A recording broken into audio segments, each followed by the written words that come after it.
This is the Atomic Shinobi, and today I'm going to narrate first part of what if Naruto nearly gave up in Chunin exams. If you enjoy this video, please like, share, and subscribe to this channel. Always wasting no more time. Let's start the story. How could she have known that one cry to the boy she admired would have a profound impact? Of course she couldn't. However, that would turn out to be true. Hinata watched intently as Naruto and Kiba squared off in the final Chunin exam's preliminary round. She had grown to love Naruto after all these years of watching him, so it was only natural for her to want to support him. She was conflicted, though, because Kiba was a teammate.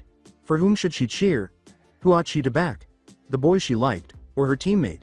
She therefore kept quiet for the majority of the match for that reason. Despite Naruto's claim that he performed at his best despite having a disability, which was generally accurate, Kiba and Orochimaru were thrashing him.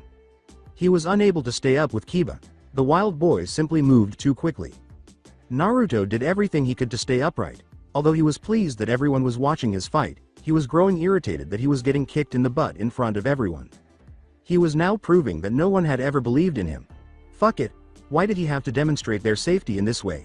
And why wasn't anyone urging him to perform better? Nobody. Shame hung over his head. He was losing here, but nobody cared. Nobody. He only required one person to look after him. Only one. He only needed that, but it was not taking place. He ought to give up. Anyhow, nobody gave a damn. Hinata was concentrating on Naruto while her Byakugan was activated. His head hung in shame, as she saw. She noticed that he believed nobody gave a damn. He was about to forfeit, she realized. She caught sight of it. It was unbelievable to her. For the first time, he no longer cared. No, she couldn't let this happen. She needed to take action. She needed to show him that someone was interested. Maybe it would help him to know that someone cared about him, even though no one else seemed to care what she thought. However, how was she able to accomplish that while he was battling her teammate? She needed to show him that she cared. So forget it. She plucked up her courage. This was her only opportunity. She needed to take action and take it immediately. She parted her lips. Naruto was raising his hand. It was all that existed in him. Since no one was interested in his performance anyhow, he was prepared to give up. Most likely, they would all be relieved to see him give up. They all wished for his failure. No matter how hard he tried or how much work he put into his life, it made no difference. Nobody cared or noticed. Additionally, his audience would not benefit from his new technique. Why not give them what they wanted? They all wanted Kiba to win. He heard it at that point. The words, "No, Naruto, don't give up," were heard by all. And the young girl who had just screamed this caught everyone's attention. Hinata was the one. Hinata, who was shy and quiet, had just screamed so loudly that the entire arena could hear her. Her teammate was Kiba. How was she able to do that? But she had. She had encouraged her teammate to lose to Naruto. He glanced over at Kiba. Well, one individual was concerned. Kiba was stunned by Hinata's outburst and had stopped, standing motionless. Naruto felt his self-assurance and will to succeed return. He took a chance after noticing that Kiba would not be moving for a while. He made a gesture with his hands that he was all too familiar with. He shouted, "Shadow Clone Jutsu," and 4 clones materialized, circling Kiba. Kiba was launched into the air after one of the clones charged forward and gave him an uppercut to the jaw.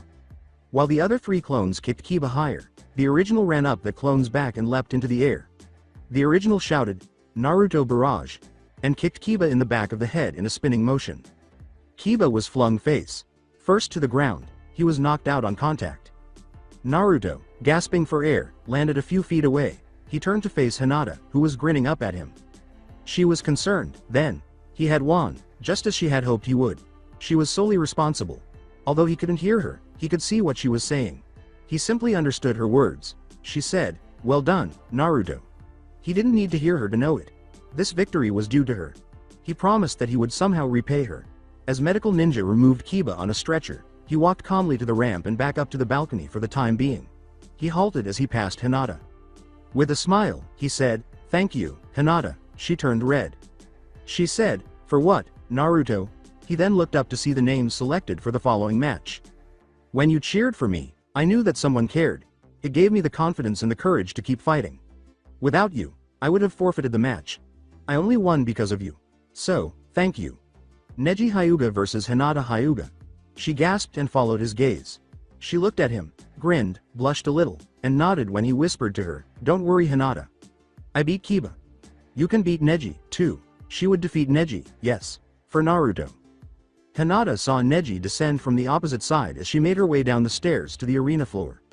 As always, she was tentative and bashful as she looked up and met his eyes. She swore at her own frailty. As she descended, she became aware of something. One of Naruto's chakra points was closed. Before, she hadn't noticed. She wondered when it happened, but he didn't seem to be bothered by it. Then Neji appeared in front of her, his icy gaze fixed on her. Her father, the main branch, and herself were all hated as her pupilless eyes met his. His icy gaze made her wince.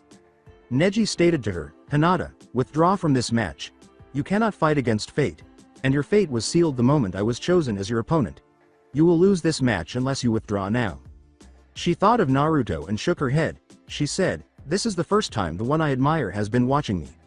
I will not fail, and I will not run, and I will not humiliate myself in front of him. Not today, not ever. So come at me, cousin." He looked surprised, but she explained, "I will not run from you. Not this day, cousin." The two cousins simultaneously activated their blood trait, with veins bulging around their eyes. Then they ran. It was amazing to watch Neji and Hinata fight. Everywhere, chakra flew. The chakra was what made it a sight to behold, even though they appeared to occasionally land a glance. With each blow, it flew off. Naturally, that was the reason their gentle fist technique was so lethal.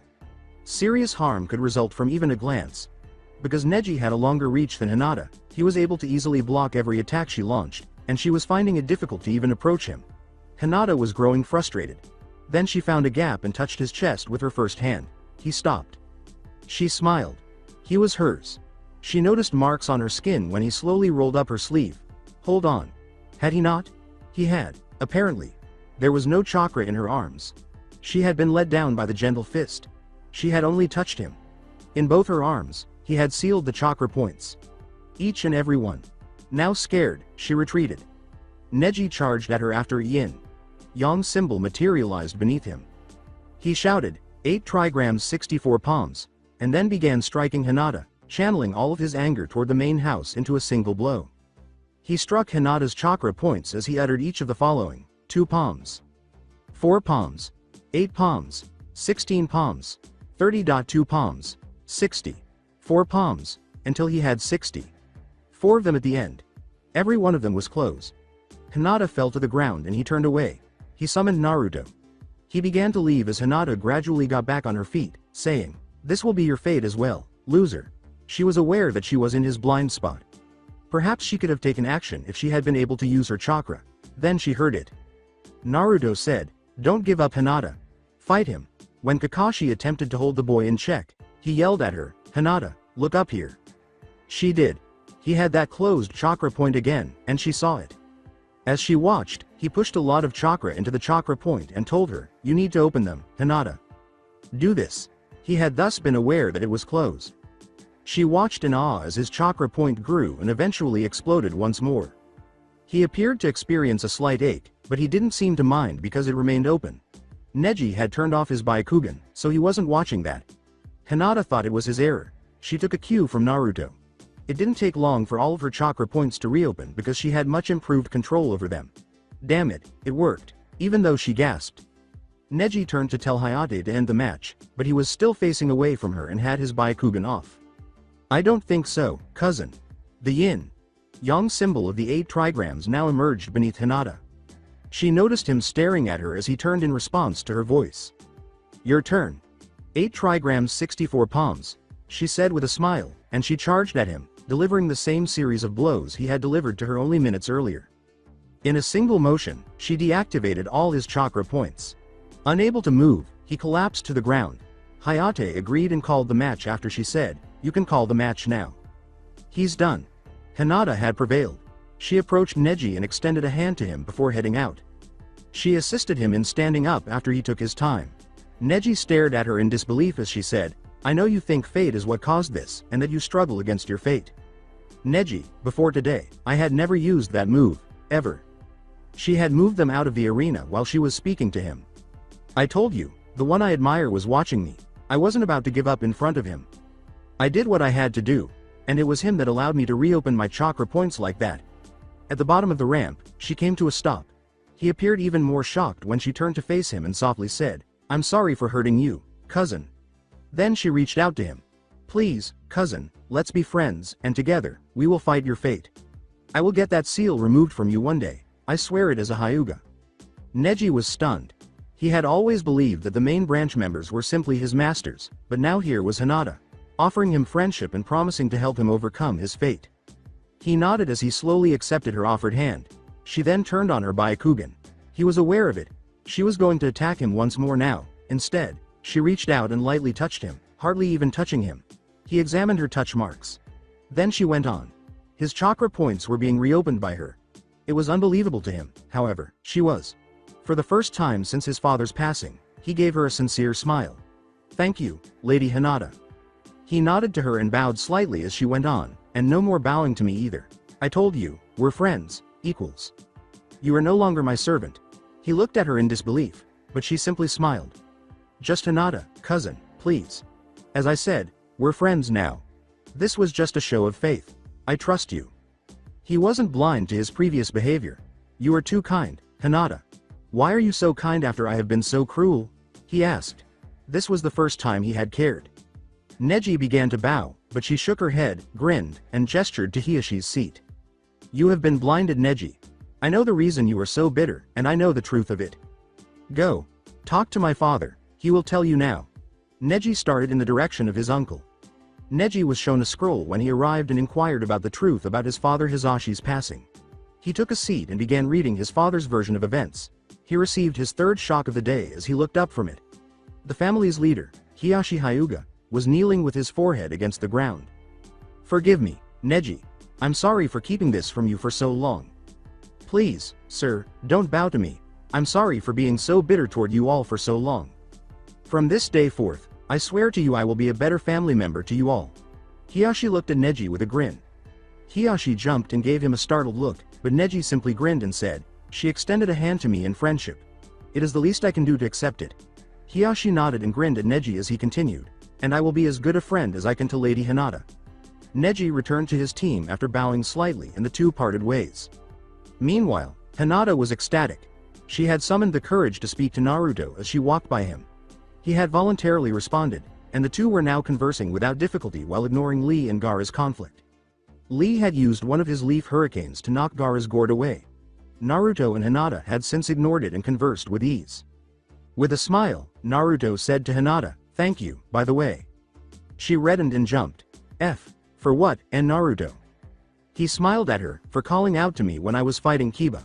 I was about to withdraw, but then you called out to me. It was knowing you cared that gave me the courage to keep fighting and to win against him. She gave him a smile. She was shocked that talking to him had become so simple, but it had. I wanted you to win, Naruto. I have watched you for so long, and I've always admired you for your courage. She had virtually eliminated her stutter. As she started to speak, she became aware of Naruto's glassy eyes. Naruto was standing in front of Kyuubi's cell in his mindscape. What the hell do you want, you damn fox? He shouted.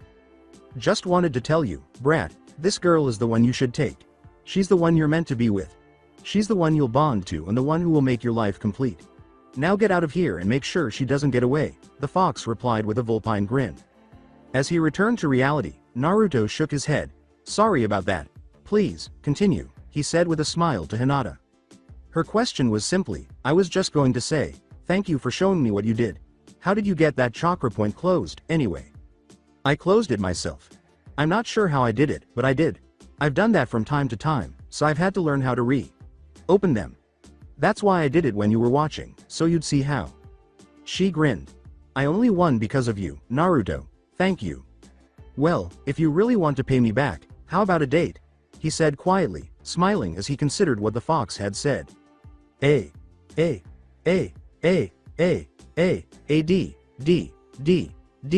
date, she stammered, blushing as red as a tomato, and jumped. He nodded. I thought you liked SSSSS Sakura. He let out a sigh. Sakura had been liked by him. I did. But today, you showed me that you're the one who's been there for me. And I'd like to get to know you better. What do you say? She let out a gasp. He meant it. Before fainting, she gasped, yes, as her face turned even redder. After a few minutes, she regained consciousness and blushed once more upon discovering that she was in Naruto's embrace. After giving her a smile, he assisted her in standing up. She smiled at him, still apprehensive but ecstatic. She was surprised that she didn't stutter when she said, "I better get back to my team. When do you want to come get me for our date?" After nodding and smiling, she returned to her team and asked, "How about tomorrow, say 6? Sakura was glaring at Naruto when he turned around. "What?" she asked, gesturing to Lee's altercation.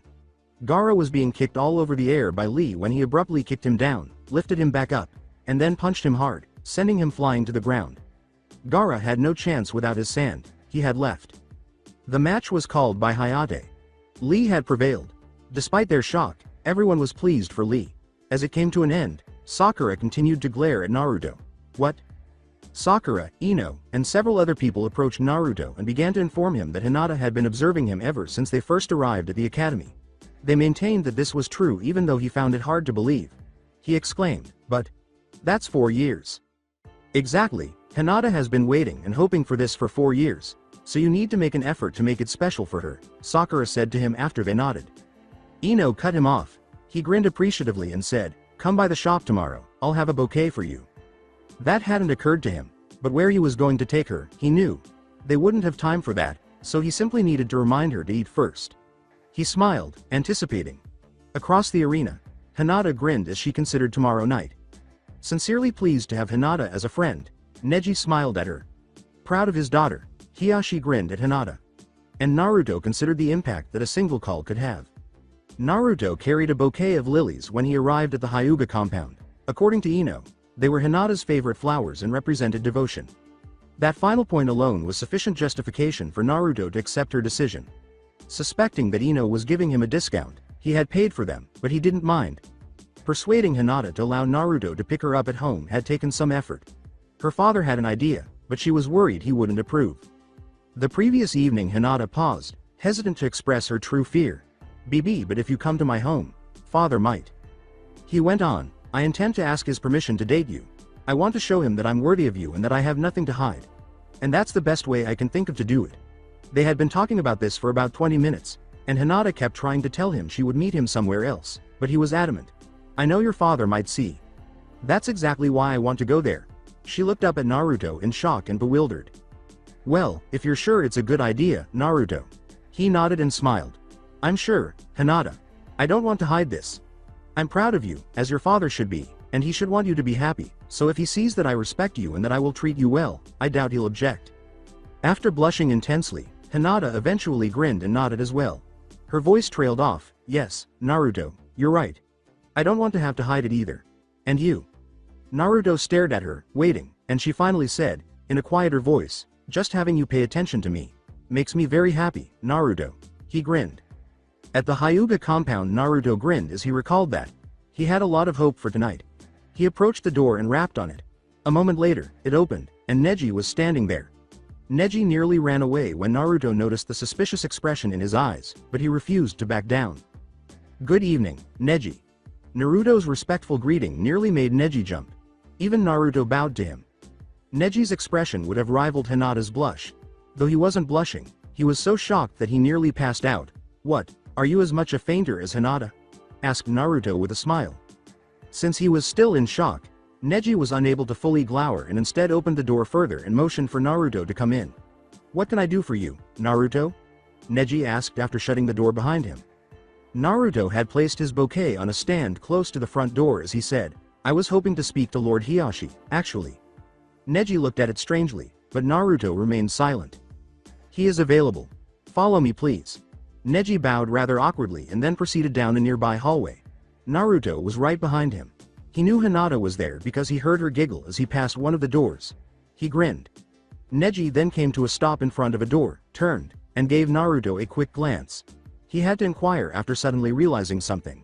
"Where's your old jumpsuit, Naruto?" He was wearing a three-piece suit that was all jet black, which had to do with his plans for the evening. "Oh, right, that. I bought this last night." In fact, he had purchased it the previous evening by himself. It appeared to be tailored to him, but it wasn't. Neji ignored that and knocked on the door. "You'll see why I'm wearing it soon, Neji, don't worry." A voice from the room behind the door asked, "Yes?" In his servant role, Neji said, "Lord Hiyashi, you have a visitor." Naruto was shocked that Neji hadn't identified himself. but Neji simply opened the door and went inside before Naruto, saying, "Alright, show them in." Neji gestured for Naruto to come in, and he did, saying, "May I present Naruto Uzumaki, sir?" Neji bowed and left after Naruto bowed low to Hiyashi. Hiyashi was clearly taken aback by Naruto's actions as well as the name. Hiyashi's expression was emotionless as usual as he said, "Well, this is certainly a surprise, Naruto." Inside, he was incredibly curious and a little shaken by this development. "What can I do for you, young man?" Naruto stood up straight and turned to face Hiyashi. At this, Hiyashi couldn't help but jump. "I have come to you tonight to ask you a favor, Lord Hiyashi." In addition to being extremely courteous, the young man was calling him Lord and requesting a favor from him, something he knew this boy in particular hardly ever did. "And what favor could I do for you, Naruto?" He was even more interested now because, if he was making all this effort, it was clear that the boy desperately wanted this. Naruto bowed even more deeply than before and said, "I have come to ask your permission to date your daughter, sir." Hiyashi was unaware of Naruto's meaning. His first assumption was that Naruto was referring to Hanabi, which Hiyashi would naturally deny. "She is several years your junior. Why in the world would you date her?" He nearly screamed as he got up from his chair. "She's the same age as me, sir." "What do you mean?" Naruto asked, staring at him bewildered. Hiyashi nearly screamed once more before pausing. He might not have meant Hanabi. "Which daughter are you referring to, Naruto?" By this point, Naruto appeared nearly as perplexed as Hiyashi, but he replied, "Hinata, of course." Hiyashi took a seat again. Then something came back to him. Hinata had casually told him that she had frequently wished Naruto would take notice of her. Hiyashi grinned. Naruto appeared to have done so at last. His daughter's good fortune made him smile. In one day, she had gained the admiration of her crush, Neji, and himself. After smiling and relaxing, he made the decision to play with the young boy. To be clear, he had made the decision to let Naruto date Hinata at that very moment. Hiyashi continued, carefully concealing his smile, "Unless, of course, you would be willing to show me you are worthy of my daughter." Naruto stared at him in disbelief as he said, "I'm afraid I have to refuse." "What do I have to do, sir?" Naruto asked, nodding despite his slight fear. Though he was making this up on the spot, Hiyashi grinned and said, "It is customary in the Hyuga clan to only allow people who have taken blood oaths to date our heirs or heiresses." He liked the idea. He fully expected Naruto to tell him he was crazy, so the outcome shocked him. "You would have to swear to never leave her, hurt her, or in any way cause her any mental or physical pain or anguish. And of course, if you broke this oath, your life would be forfeit immediately." Immediately after he bared his chest, Naruto bit his thumb and drew a symbol in blood over his heart. The blood on his chest glowed before sinking into his skin as he raised his hand and declared, "I, Naruto Uzumaki, hereby swear to never leave Hinata Hyuga, to never hurt her, to never cause her any pain or anguish, and to always be there for her. If I break this vow, my life will end immediately." Hiyashi's mouth fell open. "Will that suffice, sir?" Naruto simply smiled and put on his jacket and shirt while he waited for Hiyashi to respond. "I'm sorry, Naruto, I didn't mean for you to actually do that. I never intended to refuse you. However, you have shown me that you truly desire Hinata's happiness, and that makes you more than worthy of her. However, you do realize what you have just vowed essentially amounts to a wedding vow." Naruto gave a nod. "Are you sure you want to do that, when you have not even gone on a date with her yet?" He repeated his nod. "I'm sure, sir. Hinata is precious to me, and I will protect her with my life." Hiyashi raised his eyebrows. "Then I suppose I should go and get my daughter, shouldn't I?" After grinning, Naruto bowed once more. "That would be very kind of you, Lord Hiyashi." Hiyashi said, "Wait for us at the front door, please," and got up. "I will bring her to you in a few moments, once she's ready." After bowing and leaving the audience chamber, Naruto returned to the front door, picked up his bouquet, and stood to wait for Hinata. "Thank you, sir." Neji remained and gave him a questioning look. Neji had had enough and had to ask, "What is that bouquet for, Naruto?" "It's for Hinata." Naruto went on, "It's for our date tonight." Neji looked shocked and returned the fainting look. Naruto nodded and said, "So that's why you wanted to speak to my uncle, and I assume you got permission, seeing as you're still here, alive, breathing, and conscious." Naruto gave a nod. Alongside Hinata, she blushed and giggled when she heard Naruto speaking to Neji. She was both excited for tonight and terrified that her father would reject him. 10 minutes later, then again a minute later, she heard her father's door open and close. Then she heard her father's voice and a knock on her own door. "Hinata, may I come in?" "Of course, father." Her father entered through the open door. She noticed the severe expression on his face as she looked up at him. Although she hadn't heard the front door, she assumed he had told Naruto no based on the expression on his face. He approached and took a seat next to her bed. "What can I do for you, father?" she was asked after a moment of hesitation. "I just had a rather interesting visit with Naruto Uzumaki," she was told. "Yes." This made her nervous. "And what was it about, father?" She blushed and nodded, saying, "He came to ask my permission to date you, as I suspect you already knew." She turned her head away from him to conceal the tears in her eyes and said, "Of course, I refused." With a loving smile, Hiyashi said to his daughter, "I refused at first." She looked up at him with a hopeful expression. "What do you mean, father?" He grinned at her and said, "I mean, I refused at first. Then, well, he changed my mind." Her face brightened abruptly. She joyfully exclaimed, "Thank you, father," before running over to give him a firm embrace. She nodded as he gave her a gentle hug in return before settling her back on her bed and saying, "You'd better get ready, don't you think?" "How did he change your mind, father?" she asked herself after that. He said, "Ask him," and walked out of her room. Before shutting the door, he glanced back. She blushed when he said, "I'll be right here to take you to him once you're ready." She grinned broadly as he shut the door. All she needed to do was put on the clothes she had already selected for the evening. It didn't take her long to leave her room because she had just taken a shower. As she emerged, her father grinned at her. She smiled at him and said, "You look beautiful, daughter." She accepted his arm when he extended it, and he led her to the location where her date was waiting.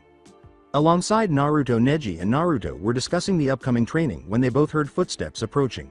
The first person to notice Hiyashi and Hinata together was Neji. When he saw the long dress she was wearing, his mouth fell open. It was solid black with a plaited skirt that hung down below her knees. A moment later, Naruto saw her and grinned. He got up and bowed to them both. When Hinata blushed at his compliment, he grinned and said, "You look beautiful, Hinata." She said softly, "You look very handsome, Naruto," and returned the smile. Then he presented the bouquet of wild lilies that Ino had given him. Grinning, she accepted them. "My favorite. How did you know?" She grinned at his candor and the decision. "I didn't. Ino told me." Since lilies were not only her favorite flower but also a symbol of devotion, she was naturally pleased with Ino's decision and Naruto's support. Then, using her other hand, Hiyashi extended his arm, and Naruto extended his hand. She accepted it with a smile at the formality. He said, "Shall we go?" to her. She nodded softly and grinned up at Naruto.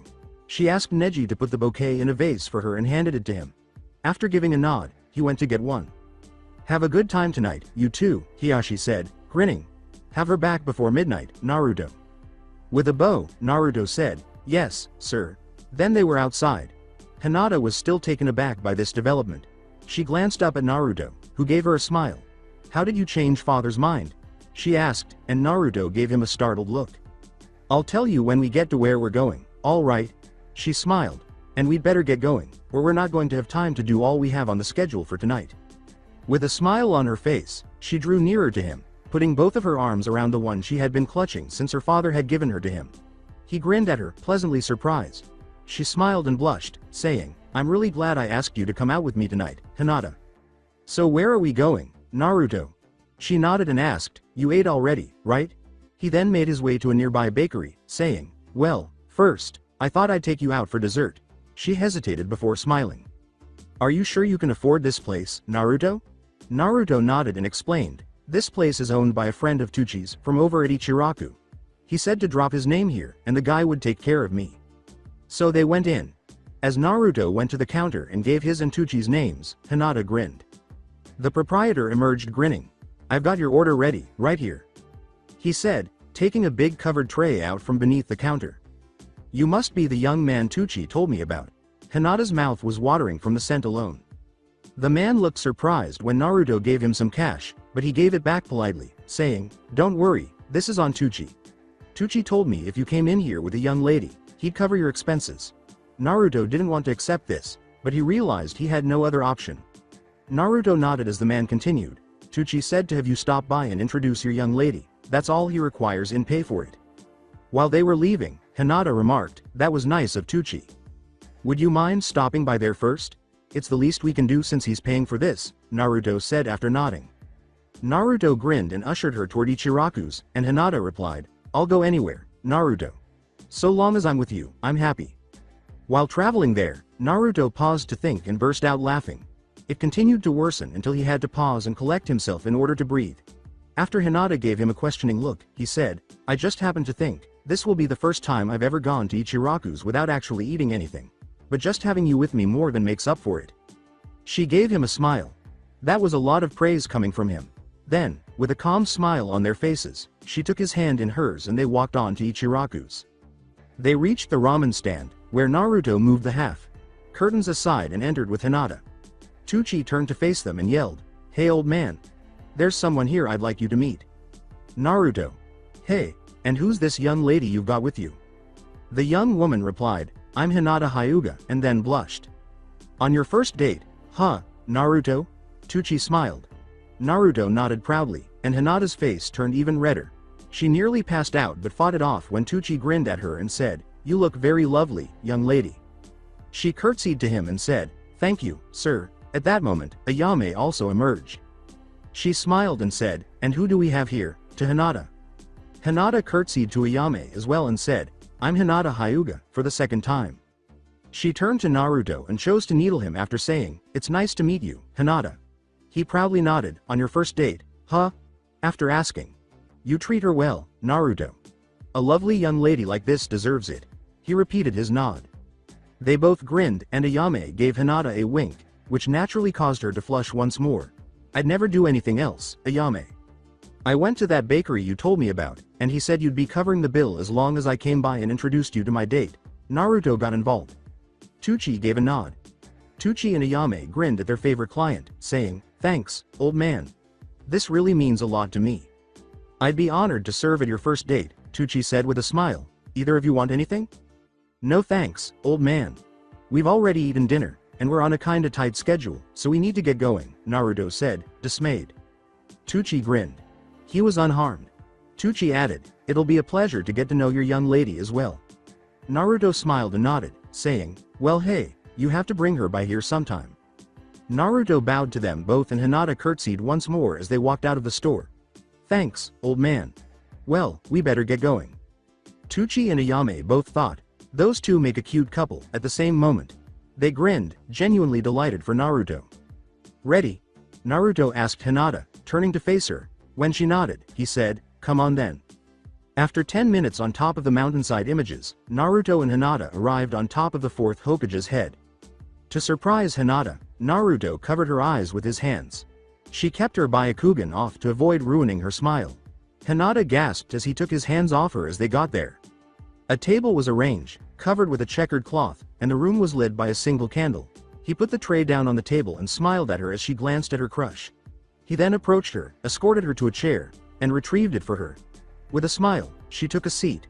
After circling the table and taking a seat opposite her, he took off the tray's lid. Their mouths were watering from the scent. Then Hinata suddenly recognized it. She was shocked to hear, cinnamon rolls. How did you know, Naruto?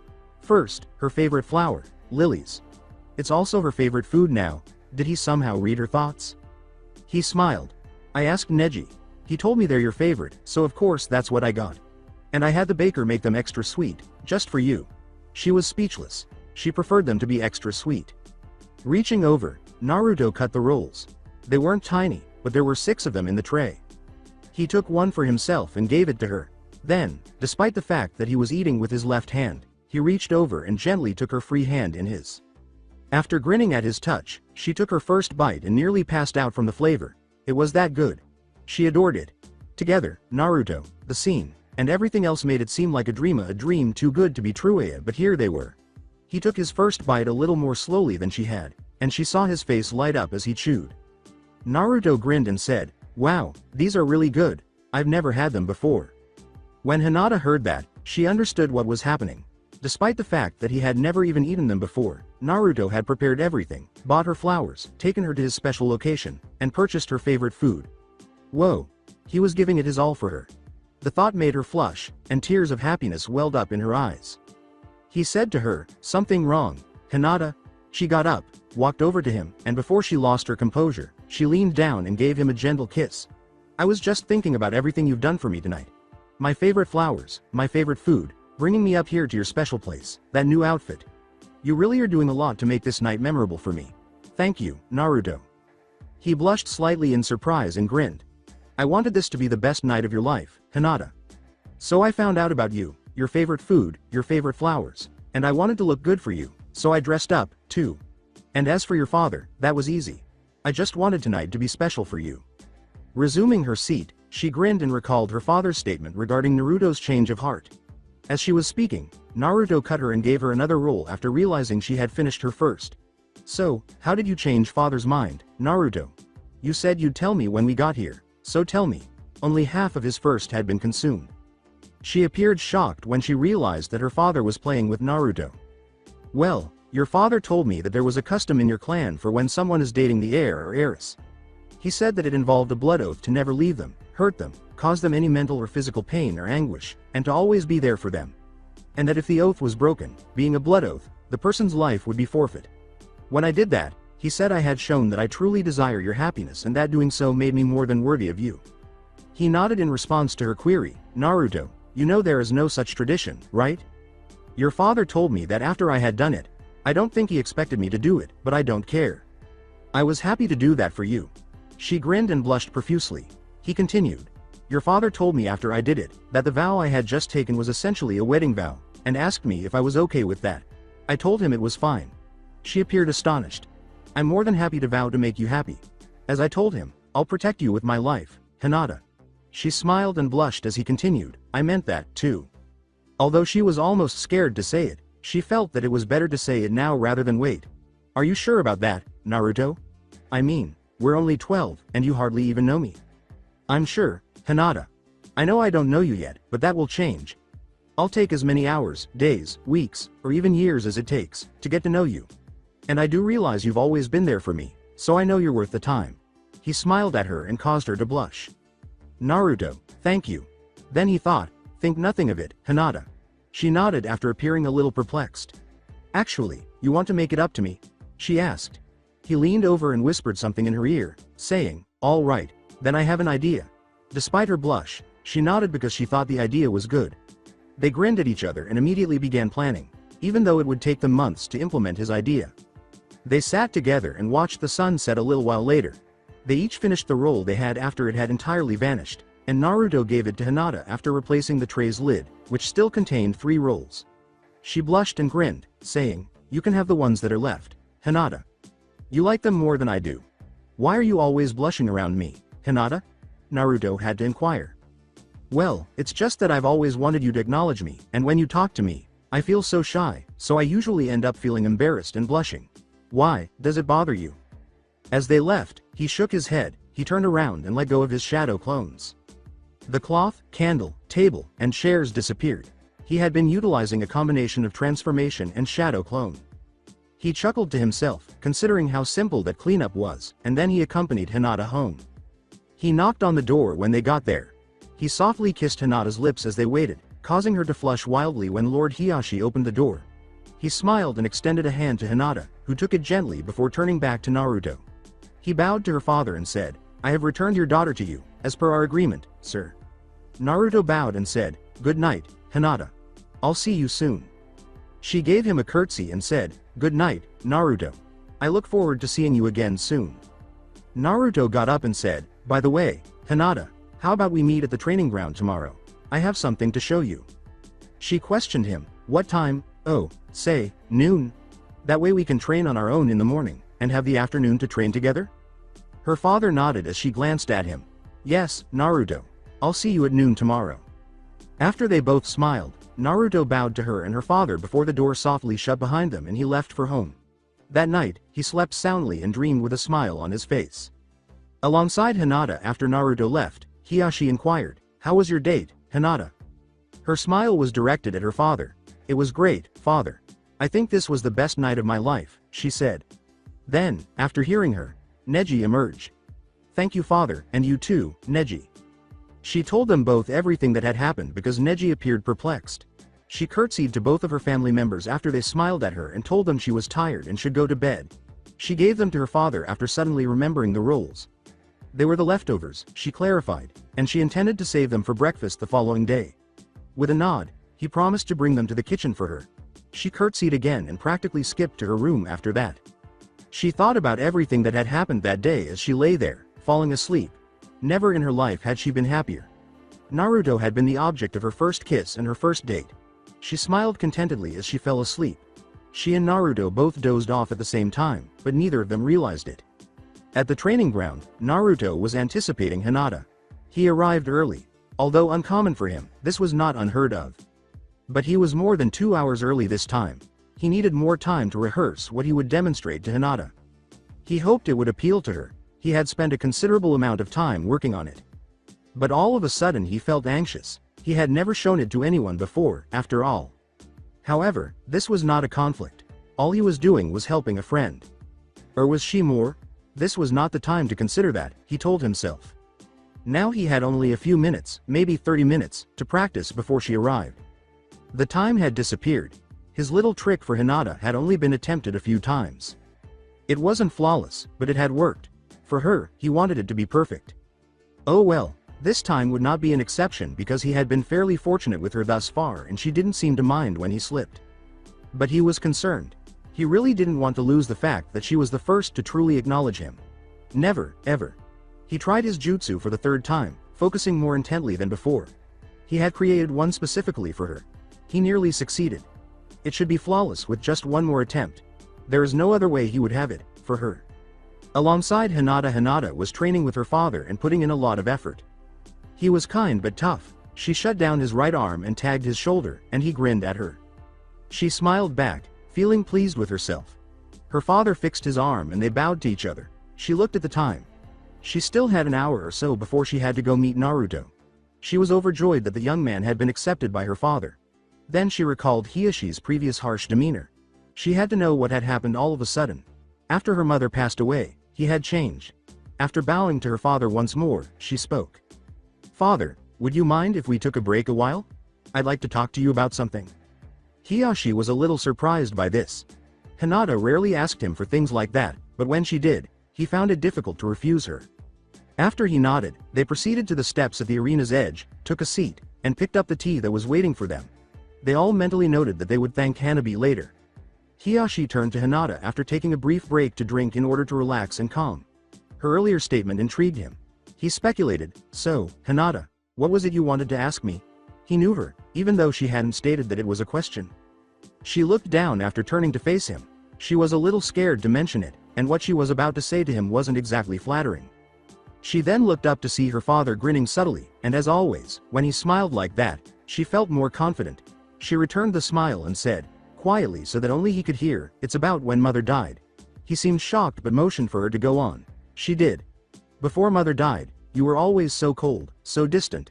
Then after she died, you started getting warm and caring, and you and I got closer really quickly after that. I was wondering, what happened?" Hinata was about to back out of the question when Hyuga raised his hand in surprise. She became silent. To reassure her that she had done nothing wrong, Hyuga gave her a gentle smile. He continued, softly, "I think it's time you found out what happened, Hinata. But first, how long do you have before you meet your date?" "I have about an hour before I should leave, father." He grinned. As long as she wasn't constantly interrupting or asking a lot of questions, which he doubted would happen anyhow, that was more than enough time to tell her. He sat back and closed his eyes, allowing the memories to flood his mind. "I think that should be sufficient." His wife's memories filled his mind, and he grinned. Hyuga began by saying, "It was just after Hanabi was born." Clinging to his every word, Hinata waited. Hyuga learned that his wife was ill even though she was at last conscious. He immediately went to see her in her room. He took her hand after she gave him a feeble glance. He genuinely cherished her. He had been doing so for a while.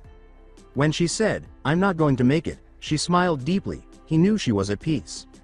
He hoped she would say no when he asked, "You're going to leave me?" But she nodded, and he realized she was truly going to die. With his Byakugan, he could see her life force, which was faint and waning with each passing second. He was aware that she would leave in a week. Then he understood that he would never again speak to her. "What would you have me do, my love?" he asked her, gathering his courage, something he hadn't had to do in years. She sighed and weakly grasped his hand before responding, "You are always cold to our daughter. For me, my love, change the way you treat her. Be kind, train her, make her strong, but allow her to remain kind. Accept that in her. She is like me, and like me, she deserves your love. Give that to her, and to Hanabi as well. Love them, for me, as I will not be there for them. Be there for them in my place." Hyuga tensed. He struggled to express his feelings to anyone but his wife, and now she was pleading with him to be more sensitive, tender, loving, and kind to their daughters. However, he could see from her eyes that she would not give in, and this was her final request. Even in this last moment of vulnerability, she was incredibly resilient. He loved her so much because of this. She was kind and strong at the same time, nor was she diminished by her gentleness. In fact, it seemed to strengthen her.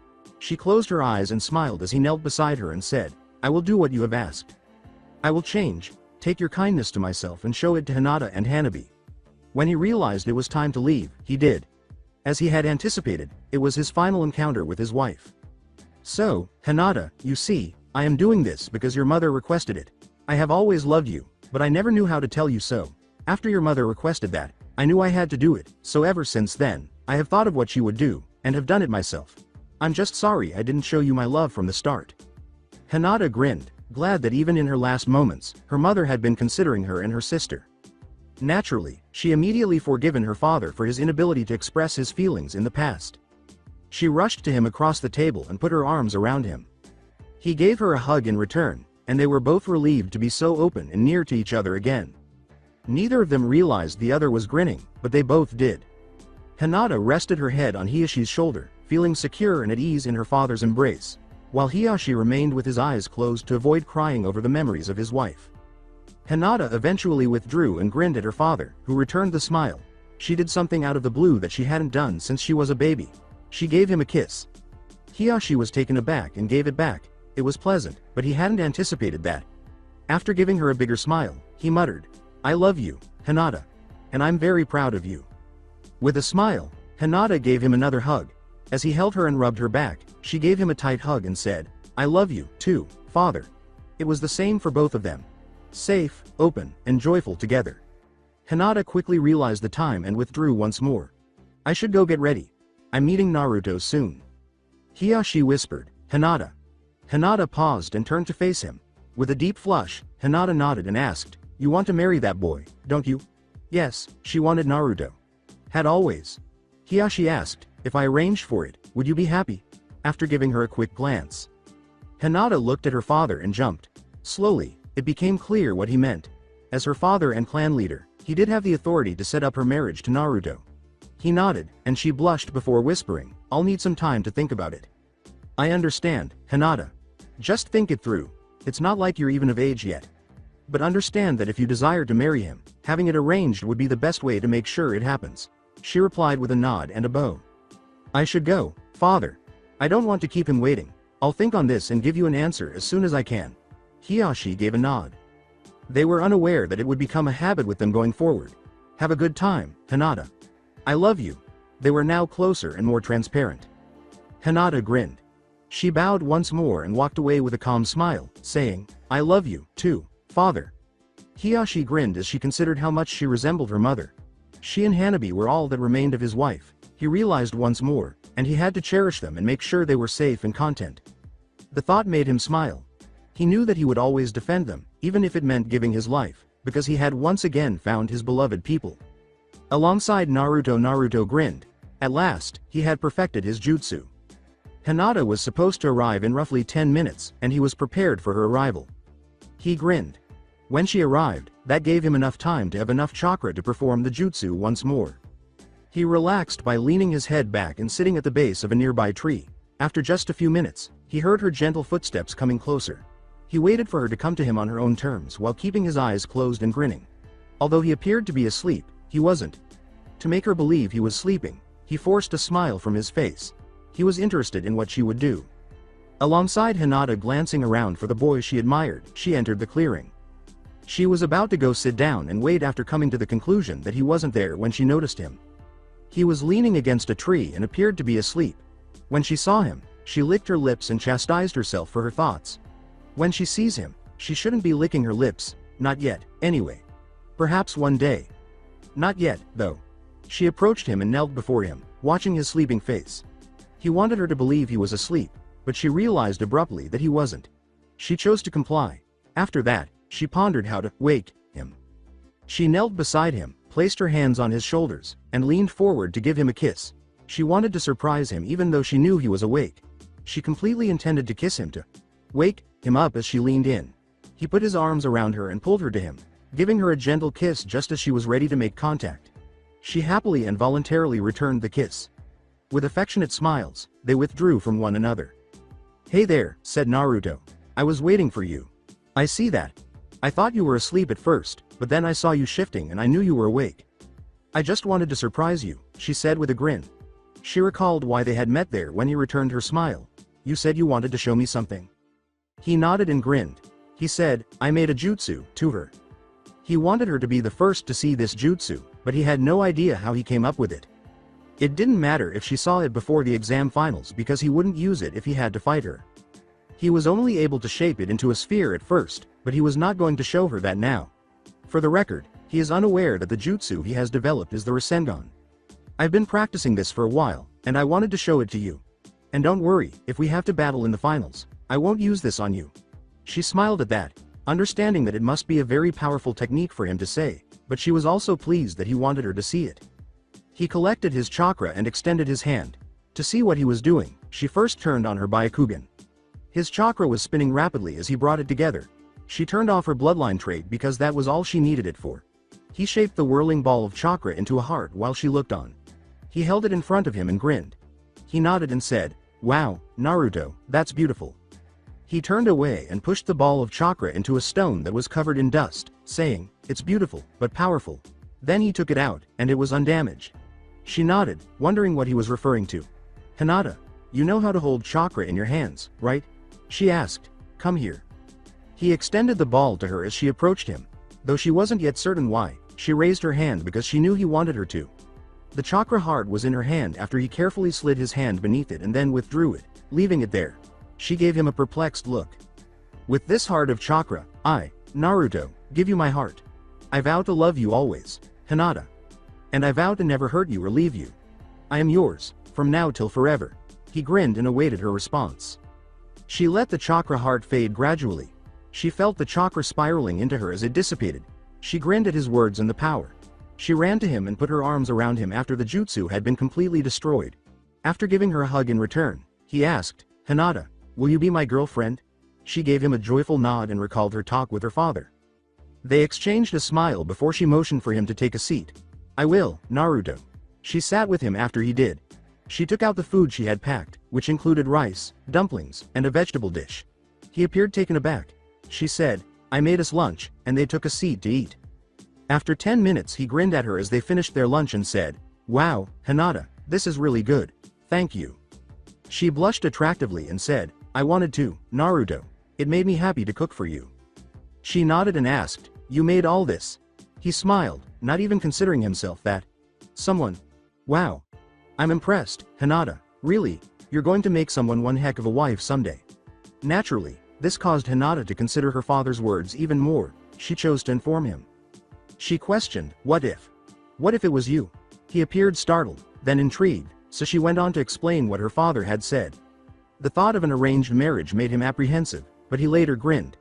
Being with her would make him happy. He would do it if it were necessary and would bring her happiness. He would do it without hesitation. He asked Hinata, "Do you want that, Hinata? Would it make you happy if your father arranged for us to be married?" She appeared taken aback. She had never before been asked for her opinion on anything of this nature. After giving it some thought, she said to him, "Yes, Naruto, I want to marry you. But I don't want you to feel forced, or like you have to for me. I want to marry you, too, and if it will make you happy, I'll certainly say yes if your father approaches me. I'll tell father tonight, then. Just, please, don't tell him I told you." She nodded, and he nodded. "I won't say anything to him, Hinata. And of course I'll tell him yes. But first, one thing." He extended his hand and created a tiny, round, chakra ball that resembled the previous heart before hollowing it out to resemble a ring.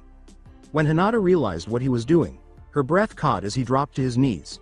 He held the chakra ring up to her and said, "Hinata Hyuga, will you marry me?" It was the happiest she had ever been. After inserting her finger into the ring, she declared, "Yes, Naruto Uzumaki, I will marry you." The ring turned into a part of her as she spoke. Around her finger, where the ring had been, there was a tiny mark. She nodded in agreement with his statement, "I'll get you a real ring when I can." She had never been happier in her life. Although no one could yet know, she was engaged to him. Before long, she reflected. Everyone would soon know. She didn't mind, though she was a little taken aback by his willingness to move quickly. She was content. She had to ask, though. Why are you so willing to commit to me, so wholly, so fast? He responded to her. His eyes flickered past her. She nodded and asked, are you sure about asking that, Hinata? He said, you've made me feel worthwhile, Hinata, and I promise I'll do everything I can to make that become love. And once it is, I'll always love you, and I'll never leave you. They both smiled at each other. I'm willing to do this because you're the first person to acknowledge me and accept me, and I'm not going to lose that, no matter what. I should be getting home. Father will be worried. Could you walk me home, Naruto? Of course, Hinata. He gave her her pack and assisted her in packing up the lunch dishes before taking her hand and guiding her home, enjoying their closeness. After 10 minutes, at the Hyuga compound, Naruto walked over to the door and gave it a loud knock. While they waited, he gave Hinata a gentle kiss. He chuckled at how effortlessly he had done this to her twice already as she flushed. At that moment, he made the decision to always do this when he was dropping her off. Seeing her blush was adorable. Then Hiyashi appeared as the door opened. His daughter blushed, and he smiled, assuming it was for the same reason as before. He extended his hand. After presenting Hinata's father with her hand, Naruto bowed to him and said, I have again returned your daughter to you safely, sir. Yes, young man, Hiyashi said with a smile. See you tomorrow, Hinata? Naruto asked with a smile, and she blushed before nodding. She grinned and said, I'll make us lunch this time. And I'll see you soon as well, Lord Hiyashi? He turned to his daughter and said, I suspect so, Naruto. Hinata nodded and departed, running into the building. Hinata, I need to speak to Naruto in private a moment. Hiyashi spoke to Naruto once more. Do me one favor, Naruto. What can I do for you, sir? From now on, when you bring Hinata home, always make sure to hand her over to me personally. I want to see to her safety. I trust you, but once she's here, make sure to give her to me and only me, okay? Naruto bowed. I will, sir, and I thank you for trusting me with your daughter. I will always honor her and you. He made another bow. Lord Hiyashi bowed a little and said, Thank you, Naruto. I'll see you tomorrow then, after your date. After nodding, Naruto bowed once more. Hiyashi nodded and said, I take my leave then, sir. Naruto then departed and made his way home.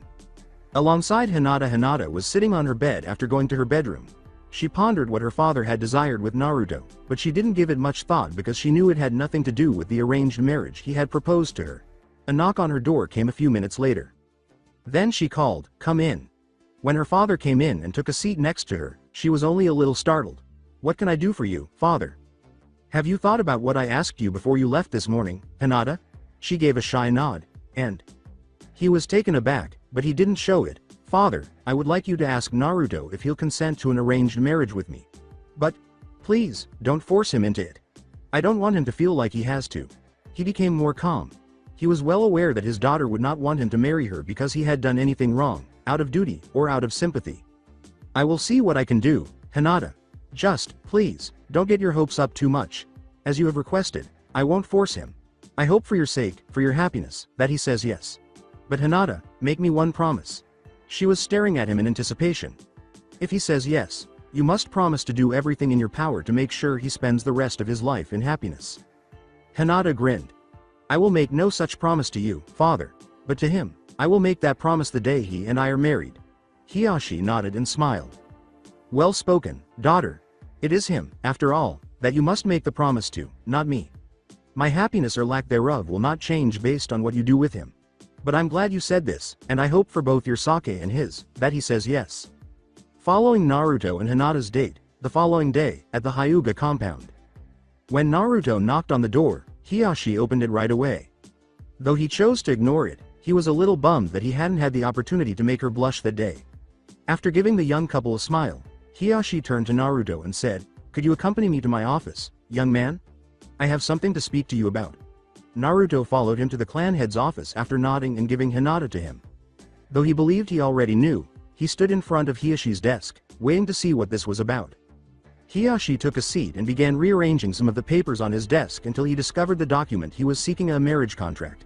He smiled at Naruto, expecting the young man to be anxious from the wait, but was taken aback by the serene aura the young man gave off. It took him a little time to gather himself before he could speak to the cool young man. Naruto nodded and waited for Hiyashi to respond as he saw fit. Naruto, I have asked you to come here to make a proposition to you. With a mixture of fear and hope on his face, he turned to Naruto and asked, I propose to arrange for you and Hinata to be married when she comes of age. Do you accept? In response to Hiyoshi's prank of requesting permission to date Hinata, Naruto made the decision to exact revenge. And what would be in it for me, Lord Hiyoshi?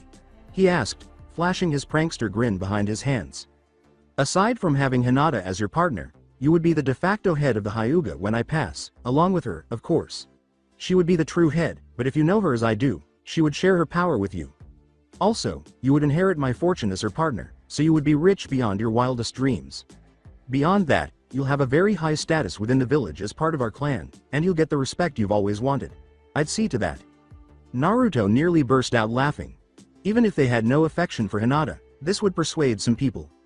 Hiyoshi stared at Naruto in shock, but he restrained himself and said, I'm not interested in any of that, Lord Hiyoshi. No amount of money, respect, status, nor any other worldly consideration could convince me to marry Hinata. Hiyoshi's expression dimmed. This was what had frightened him. He hoped it would work because he had one last card to play. Naruto, it would make me the happiest, proudest father to have you marry Hinata. And I know for a fact that there's nothing in the world she wants more than to be with you. So if you marry her, you'll make her happier than you can imagine as well, he said, getting up from his desk and moving around before he knelt down in front of Naruto. Naruto was at his breaking point. He erupted in laughter, he was doubling over in no time, and then he collapsed to the ground, clinging to his sides as he laughed loudly. Hiyoshi stood up slowly, perplexed by this response. After a while, Naruto relaxed, got up, and stood in front of Hiyoshi while continuing to laugh. Naruto, please tell me what is so funny. Naruto told him, I never intended to refuse you, contradicting himself. Hiyoshi grinned as he remembered what he had said to the blonde when he had first asked to date Hinata. I just wanted to have some fun, and it worked. That was priceless. Wiping a tear from his eye from laughter, Naruto grinned. Of course I'll consent to marrying Hinata. Good revenge, Naruto. But tell me, are you doing this because you want to? Hiyoshi said with a smile, and Naruto nodded firmly. He held out a hand, which Naruto shook, and said, Then I am happy to have you as a future son.in.law. I'll see you tomorrow then, Lord Hiyoshi?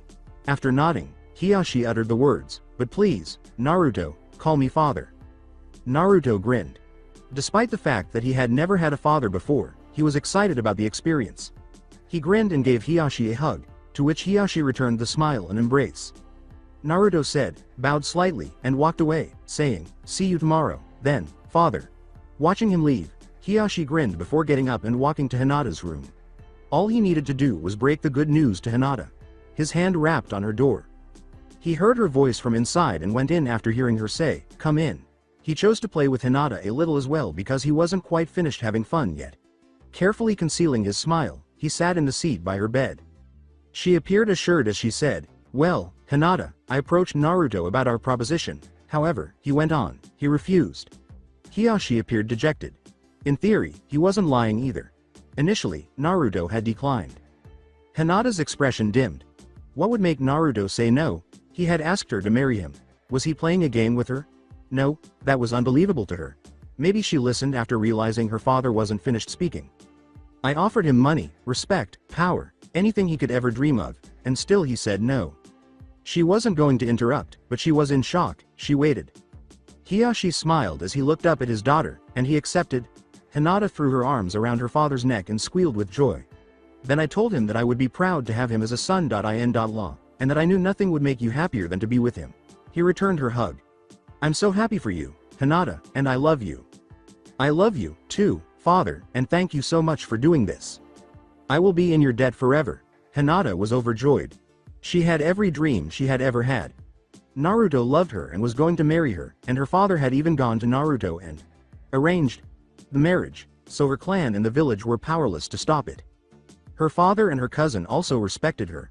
All of her dreams were real, and she had them all. With the happiest smile of her life, she reclined on her bed and fell asleep almost instantly. Hiyoshi gave her a smile and a forehead kiss before leaving her room. He was happy because his daughter's life was finally coming together and she was content. He was also grinning, the first genuine grin he had had in a long time. Thus, Naruto and Hinata embarked on a genuinely joyful future together. When Hinata, Naruto, and Hiyoshi woke up, they had three very different perspectives on what had happened yesterday and three very different reactions to what was likely to happen today. Hinata slowly woke up, as if she had just woken up from an extended dream. She knew it had to be a dream as soon as she remembered everything that had transpired since she had called to Naruto. She was convinced that it was all a lie. With a sigh, she started making fun of herself. Without much enthusiasm, she got up, showered, and dressed. She assumed the second exam would start that day, so she didn't bother to check her calendar.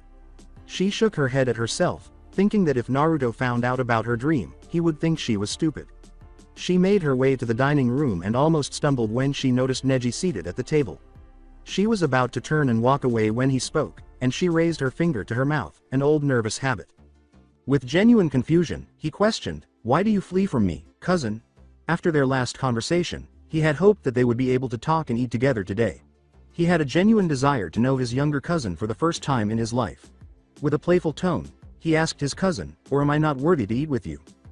Hinata slowly came to the realization that at least that portion of her dream had been real as she turned to face him. "I'm sorry, Neji, I forgot about what happened. I'm so used to you being cold and hateful, it's just hard to break the habit. Forgive me?" she said, smiling softly as she sat across from Neji. He smiled and extended a hand to her, saying, "Of course, cousin. After all, you've forgiven me for much worse than that." They shook hands after she took it gently. In some way, it felt right. She then took a seat, and before long, they were conversing without difficulty as they awaited breakfast. Though for a completely different reason, Hiyashi was waking up and taking a shower with a lack of enthusiasm that was comparable to Hinata's. Though he was afraid to inform the family council that he had arranged for his daughter, the clan's heiress, to wed the Jinchuriki, he couldn't help but smile for his daughter's happiness. He was certain that they would adore that. Then he made fun of himself and told himself that it would be worthwhile if Hinata was content. With a slightly lighter heart, he dressed and headed for the dining hall as well. Upon his arrival, he discovered Hinata and Neji conversing and laughing with ease. He entered the room and took a seat at the head of the table. After saying, "Good morning, Lord Hiyashi," Neji said hello. "Good morning, father," a smiling Hinata said. Hiyashi gave the two cousins a smile. With a joyful smile, the two cousins said, "Good morning, children. I'm glad to see you two being so friendly to one another now." They were also relieved that there was no longer any tension between them. Determined to prove or disprove her dream, Hinata finally spoke up after a few moments. "Father, have you told anyone about your discussion with Naruto last night?"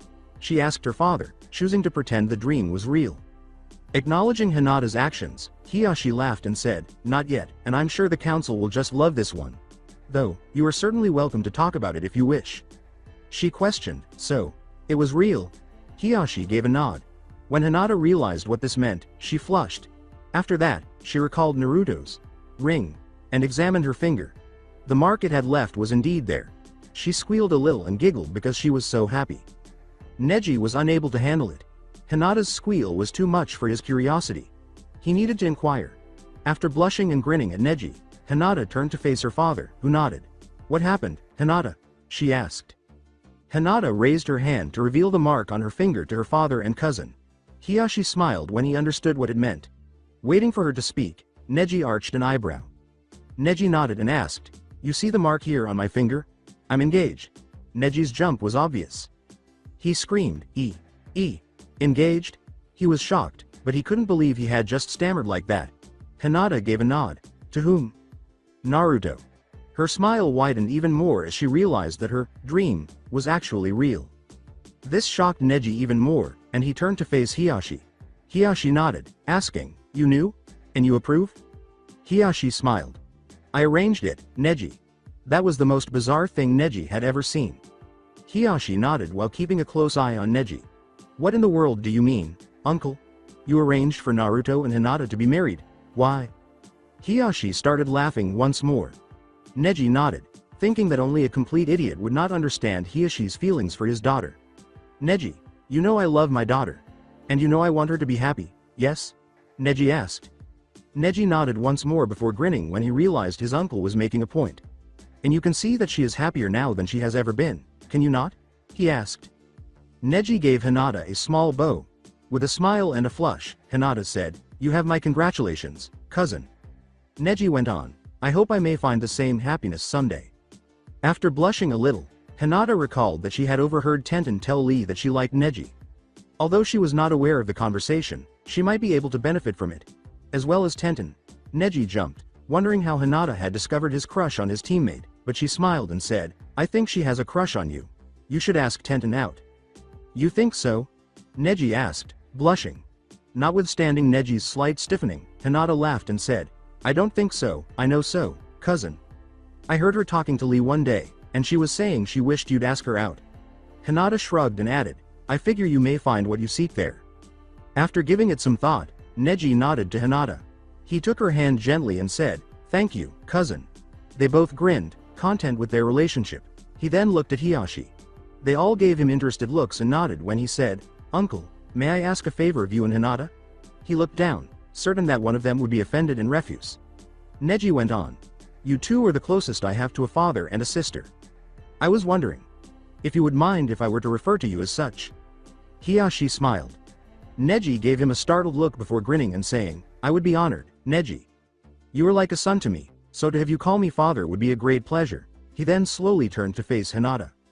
Hinata nodded and gave a gentle smile. You do us both a great honor, brother. The term change made Neji smile. They both nodded and smiled at him, saying, Father, sister, I thank you both. The three of them were then served breakfast by a number of branch family members. Neji stood up and said, Please excuse me. I have training to get to. The other two nodded, and he hurried away, shedding the joyful tears he had been suppressing since they had let him into their group. The three of them ate in silence. Hinata turned to her dad and said, I'm sorry, father. I didn't know how to get you to confirm what had happened. I woke up this morning and was so sure it was just a dream. That's why I said what I did. To get you to either tell me that it was real or confirm my fear that it was a dream. Hiyashi gave a nod. Knowing how strong her father could be if he so desired, she grinned and said, I figured it was something like that, daughter. And I'm not offended. I'm just happy for you. And don't worry about the council. They won't dare oppose me. Then something occurred to Hinata. Father, I should tell you something. Last night, when you told me Naruto had refused, I nearly panicked. The thing is, I told him before your talk that you were going to do that. And he proposed to me. She raised her finger once more. He gave me a chakra ring of sorts for now. So when you said he refused, I was afraid he had been toying with me. But when you said he accepted, Father, I've never been so happy in my life. Hiyashi grinned. Daughter, I would do anything for your happiness, so I'm glad to see you so happy. And I did offer Naruto power, money, all of the things I said I did, and he did turn them all away. Then I told him it would make you and me happy and that's all he wanted. That's when he accepted. He truly desires your happiness, so I am happy for you both. Hinata had a startled expression. What do you mean, father? Why would you offer him money? Hiyashi chuckled, not like a dowry, daughter. I told him he would have the Hyuga fortune because of being married to you. He turned me down flat. I told him he'd have power, respect, influence, and he told me he wasn't interested in any of that. Then I told him it would make you happy and he said he would be happy to marry you. When Hinata realized what that meant, she smiled. She wasn't wanted by Naruto because of her wealth, her family, or their status. All he wanted was her. She would need to discuss that with him. After getting up and bowing to her father, she approached him and gave him a hug. I'm heading out for the day, father. I love you. She grinned when he gave her a hug in return and said, I love you too, daughter, and have a good time with Naruto. She gave him a cheek kiss before running away with a slight skip, saying, I'm sure I will, father. And thank you again. Hiyashi touched his cheek where her lips had touched it, grinning. It wasn't until she was gone that Hinata realized she and Naruto hadn't scheduled a date for that day. She chose to take him by surprise.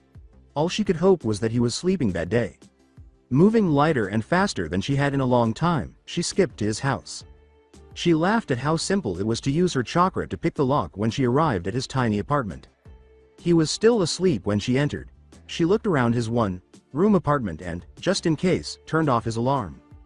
His bed, actually a futon, 2 chairs, and table, if you can call it that, occupied the majority of his tiny main room. A sink that could hardly accommodate the 3 bowls the boy appeared to own, a refrigerator that was the only full-sized appliance in the apartment, a stove with 2 burners, and a small oven that Hinata would have had a difficult time fitting inside were all part of the kitchen that ran along one wall. His toilet was located in his bathroom, along with a shower stall that she knew he would hardly be able to turn around in, a sink that was even smaller than the kitchen sink, which shocked her, and a single unit that had the washer and dryer below and the dryer above. There were also roughly 4 square feet of empty floor space between them. Hinata, who was accustomed to the Hyuga mansion, found the entire apartment to be extremely small. Though it wasn't much, Hinata thought the apartment's mess was a little excessive given its small size. In roughly 20 minutes, she picked up, dusted, and cleaned the windows. She then made him some breakfast after checking what he had. He served more than ramen, which surprised her, but she wasn't whining. To her surprise, the washer filled with his clothes, so she threw them in and turned it on. He hadn't even woken up yet because everything was so quiet. She walked over and kissed his forehead after placing his breakfast on the table while giggling to herself. He wrinkled his forehead and nose and moaned a little. After giggling once more, she put one hand to his cheek and muttered, "Naruto, wake up." The sound of her voice caused Naruto to sit up straight. He gasped as he looked at her.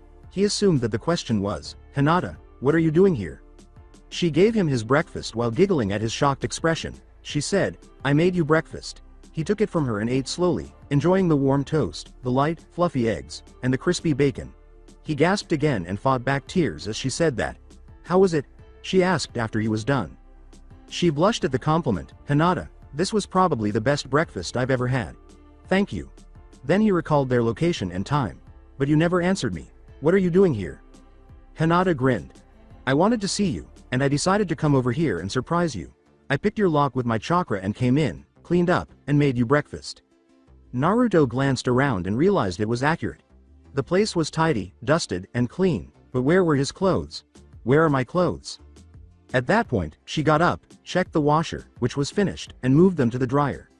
In the washer, she returned and took a seat in front of him once more. In the dryer now. When he realized she had been handling his clothes, he flushed. She didn't seem to mind, though. His words, "Hinata, this is the kindest thing anyone has ever done for me. Thank you so much. But, why are you doing all this?" were directed at her as he turned to face her. Hinata put her hands on her hips and gave him a mock, stern glare as she said, "I told you. I wanted to surprise you. And I wanted to see you. Besides, I wouldn't be a very good fianca copywritey if I didn't make sure you got a good breakfast, now would I?" with a smile.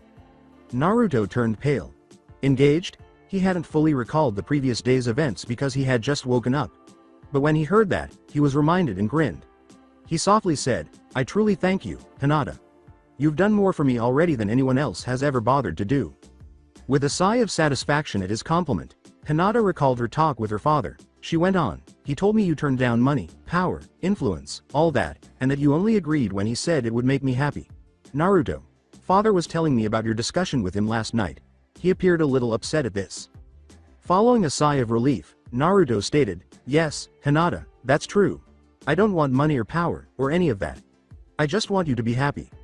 She blushed pretty but continued, "Why is that, Naruto? Why would you be so determined to make me happy? I mean, it's not like we've been together long or anything, and already your determination to make me happy is astounding." "I can't tell you yet, Hinata. I will tell you, and soon, I promise, but not yet, okay?" Naruto said after blushing a little. Though a little let down, Hinata took a moment to reflect before nodding and saying, "I don't want to push you, Naruto. I was just curious. There is a reason, Hinata. And I promise you I'll tell you as soon as I can. Just, not yet, trust me, okay?" he said, taking her hands in his.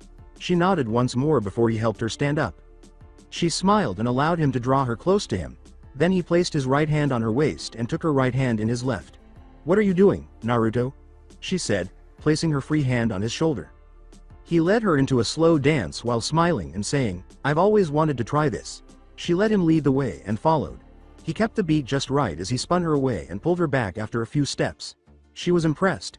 After they danced for a little while longer, he spun her around once more and, when she returned, he pulled her into an embrace. For a while, they stood in each other's arms, content to be near each other and not be alone any longer. A few minutes later, Hinata grudgingly withdrew. "I'm sorry, Naruto, but I've got to go. I have to meet my team in half an hour for our training for today," he grinned. "Hinata?" she asked, glancing at him. "When you get done training for today, come back by, okay?" She looked at him strangely and replied, "Your father told me that whenever you're with me, he wants me to make sure you get back to him and only him. You're with me now, and you're going there, so I need to see that you get back to him after that." She grinned and nodded. She departed, grinning broadly at his consideration, saying, "I'll see you in a while then, Naruto." In the meantime, Naruto relaxed on his bed and grinned while reflecting. He was shocked that this had occurred. After all, he had been prepared to give in to the hate in the village and simply hide in shame only a few days prior. A few days later, he had a fiancée copywritee who was genuinely the most beautiful girl in the entire village. She had just prepared breakfast for him and cleaned his place because she felt like it. The thought of that made him laugh at himself. He used to think Sakura was the most beautiful, but now Hinata was far more attractive. Perhaps it was accurate to say that people appear different to you the more you know them. Perhaps. As he recalled the events that had changed his perception of Sakura, he placed his hands behind his head. Then he remembered how Hinata had told him he could succeed and to keep going. Closing his eyes, he relived that day in his mind, once more seeing the impact of a single phone call. If she hadn't done that, he wouldn't have even noticed her, he thought as he laughed softly. He grinned. She had called out to him, and he was so happy. He smiled, then reflected that he would need to make sure he never did anything to hurt her and that nothing stood in their way. When he realized that the idea of hurting her was like a dagger in his heart, he laughed quietly at himself. At that moment, he was certain that he would never harm her. He woke up, took a shower, took his clothes out of the dryer, and put on his clothes. After 10 minutes, Naruto's unique location. When he reached the location, Naruto grinned. A few years prior, when he was despised by the entire village, he had discovered this location. The only reason he came here was that it felt like home. He had learned the tree climbing technique and had entered through a window. When he entered, he discovered a room filled with scrolls. It had not been locked. The jutsu he had just demonstrated to Hinata was described in detail by one of them. He had learned it first because it was the only one in the whole collection without a name. To his surprise, he had also discovered a couple wind-style scrolls, which he had picked up quite easily. Some merely involved blowing things away, while others involved slicing motions, and still others enabled him to blow at the ground and use wind to propel himself upward or reroute himself in midair. For some strange reason, all of these had come easily to him. However, he had mostly disregarded the fire, water, earth, and lightning techniques in the scrolls because they were more difficult and not nearly as powerful as the wind ones. He had learned how to make a shield out of water, how to make the earth shoot up spikes, which were nearly useless, how to make a fireball, which was not very big but was sufficient for him, and how to electrify his fingers to shock people or anything else. He passed on those elements and focused on wind moves after realizing they weren't as effective for him. He didn't mind because they blew, cut, and were useful for both defense and attack anyhow. He had not yet given his chakra spinning move a name, but he had been trying to incorporate more elements into it lately. He was attempting to manipulate each element using his spin move after discovering 5 scrolls that explained how to do so. Naturally, he found it easy to incorporate wind chakra into the move. The other 4 were more difficult. Fire was more difficult than lightning. Water was a little easier than fire but not as easy as lightning, and earth was nearly impossible. Earth chakra was simply too rigid to enter those spinning patterns, though it was interesting to note that he had done so once. He was unable to sustain it for very long, but it caused the chakra to turn gold. All of this was his own doing.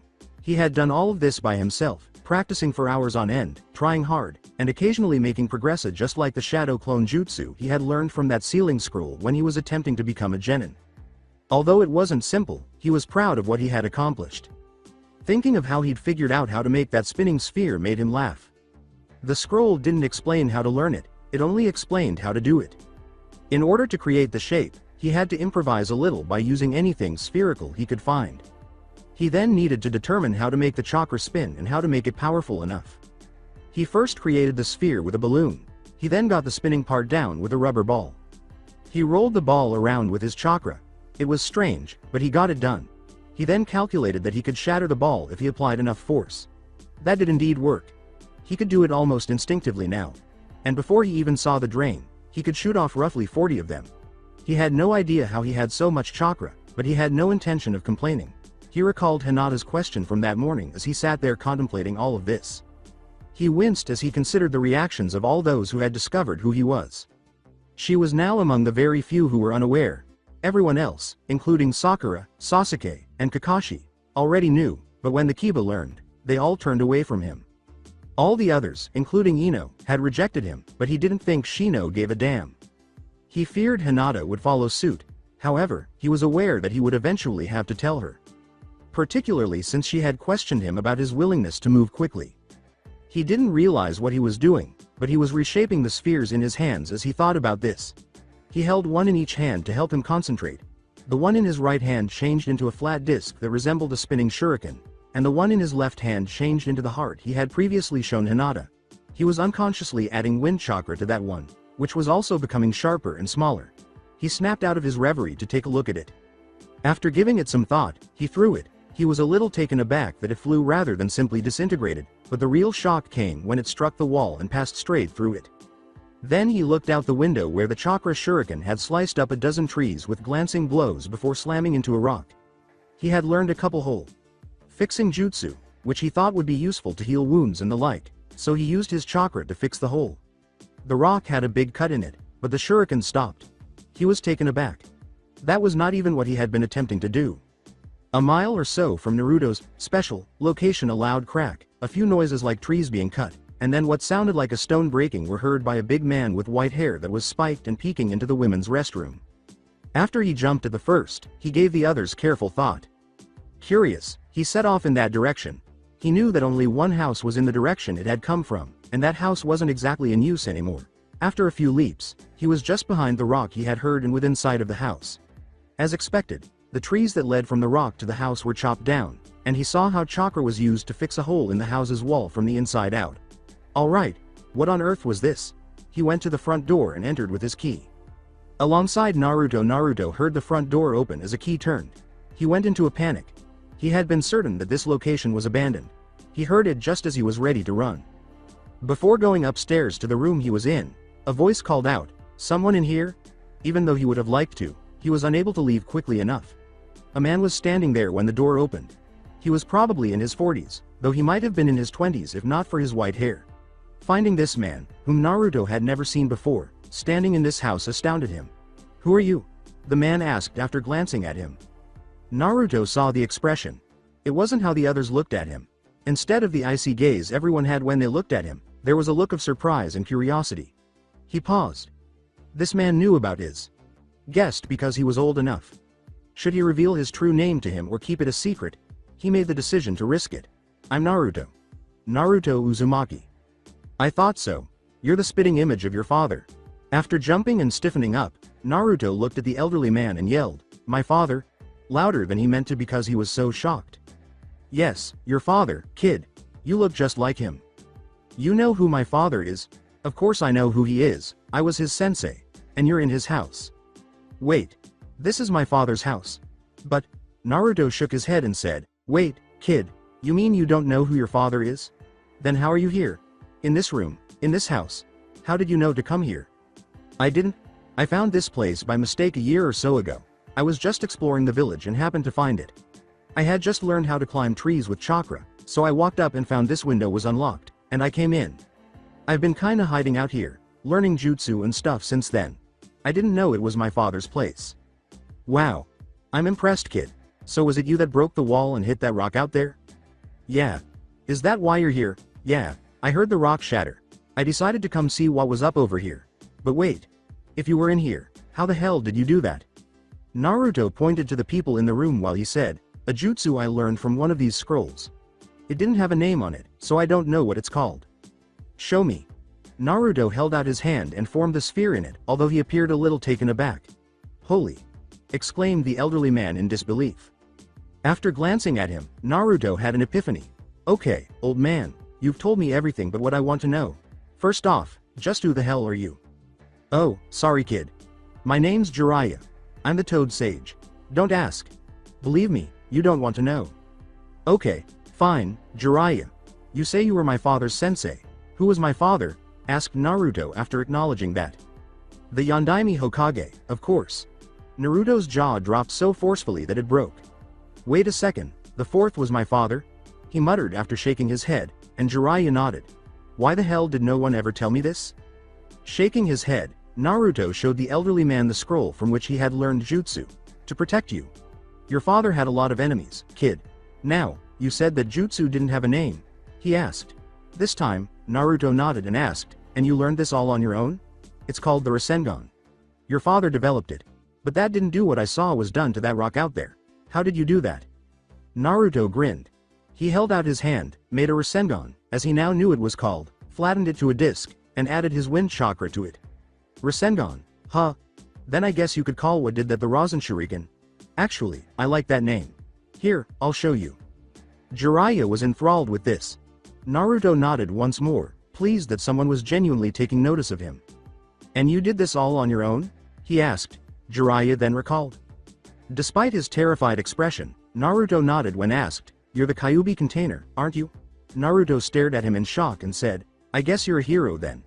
What, you saved the village from that beast by containing him within you? You're a hero as much as the fourth. He sealed the beast, and you contained it. Neither one would have been possible without the other. So you're a hero. I'm sorry the rest of the idiots in this village don't see it that way." Before turning to face Jiraiya, Naruto grinned and said, "Would you consider taking me on as a student, please?" After a moment of surprise at being asked this, Jiraiya nodded and said, "I'd be happy to, Naruto." "Thank you, Jiraiya. Sensei. This means a lot to me," Naruto exclaimed as he rushed over to embrace the man before stepping back. Naruto smiled and Jiraiya went on, "Okay, Naruto, I'll take you on as my apprentice. And you'll be my focus from now on. Let's go let Sarutobi know." Jiraiya laughed. "Jiraiya. Sensei, huh? It's been a long time since Minato called me that, and no one has since. It's nice to hear it again." Naruto nodded and smiled. "I mean the third, knucklehead."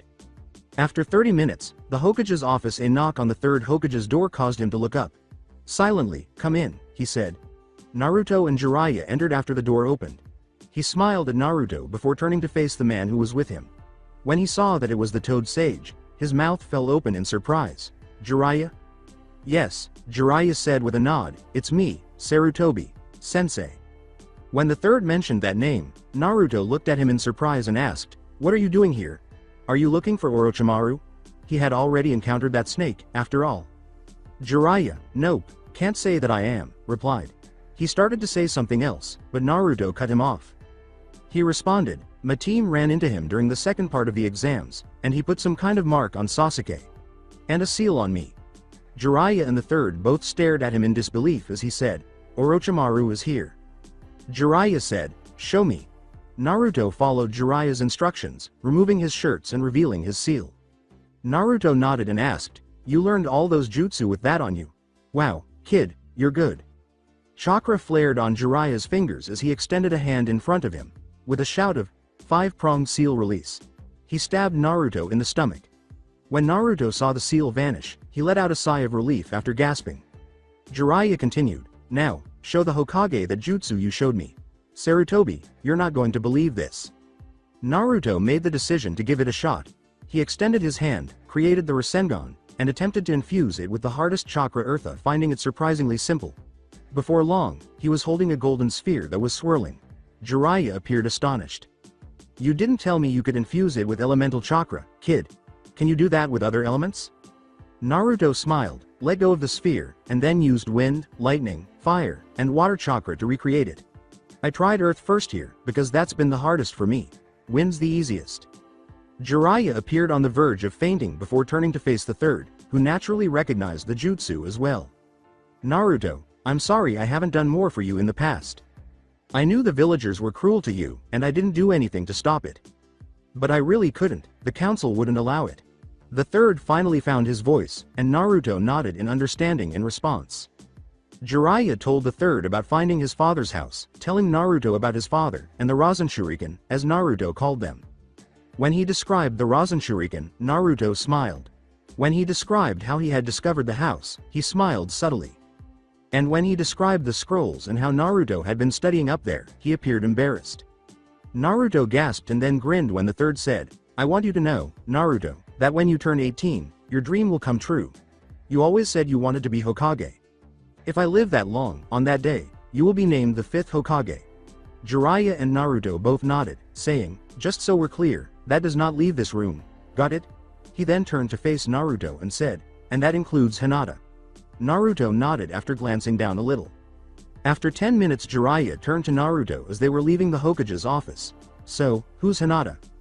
Jiraiya looked surprised when Naruto smiled at her and said, "Oh, she's my fiancé copyrightee, Jiraiya, sensei."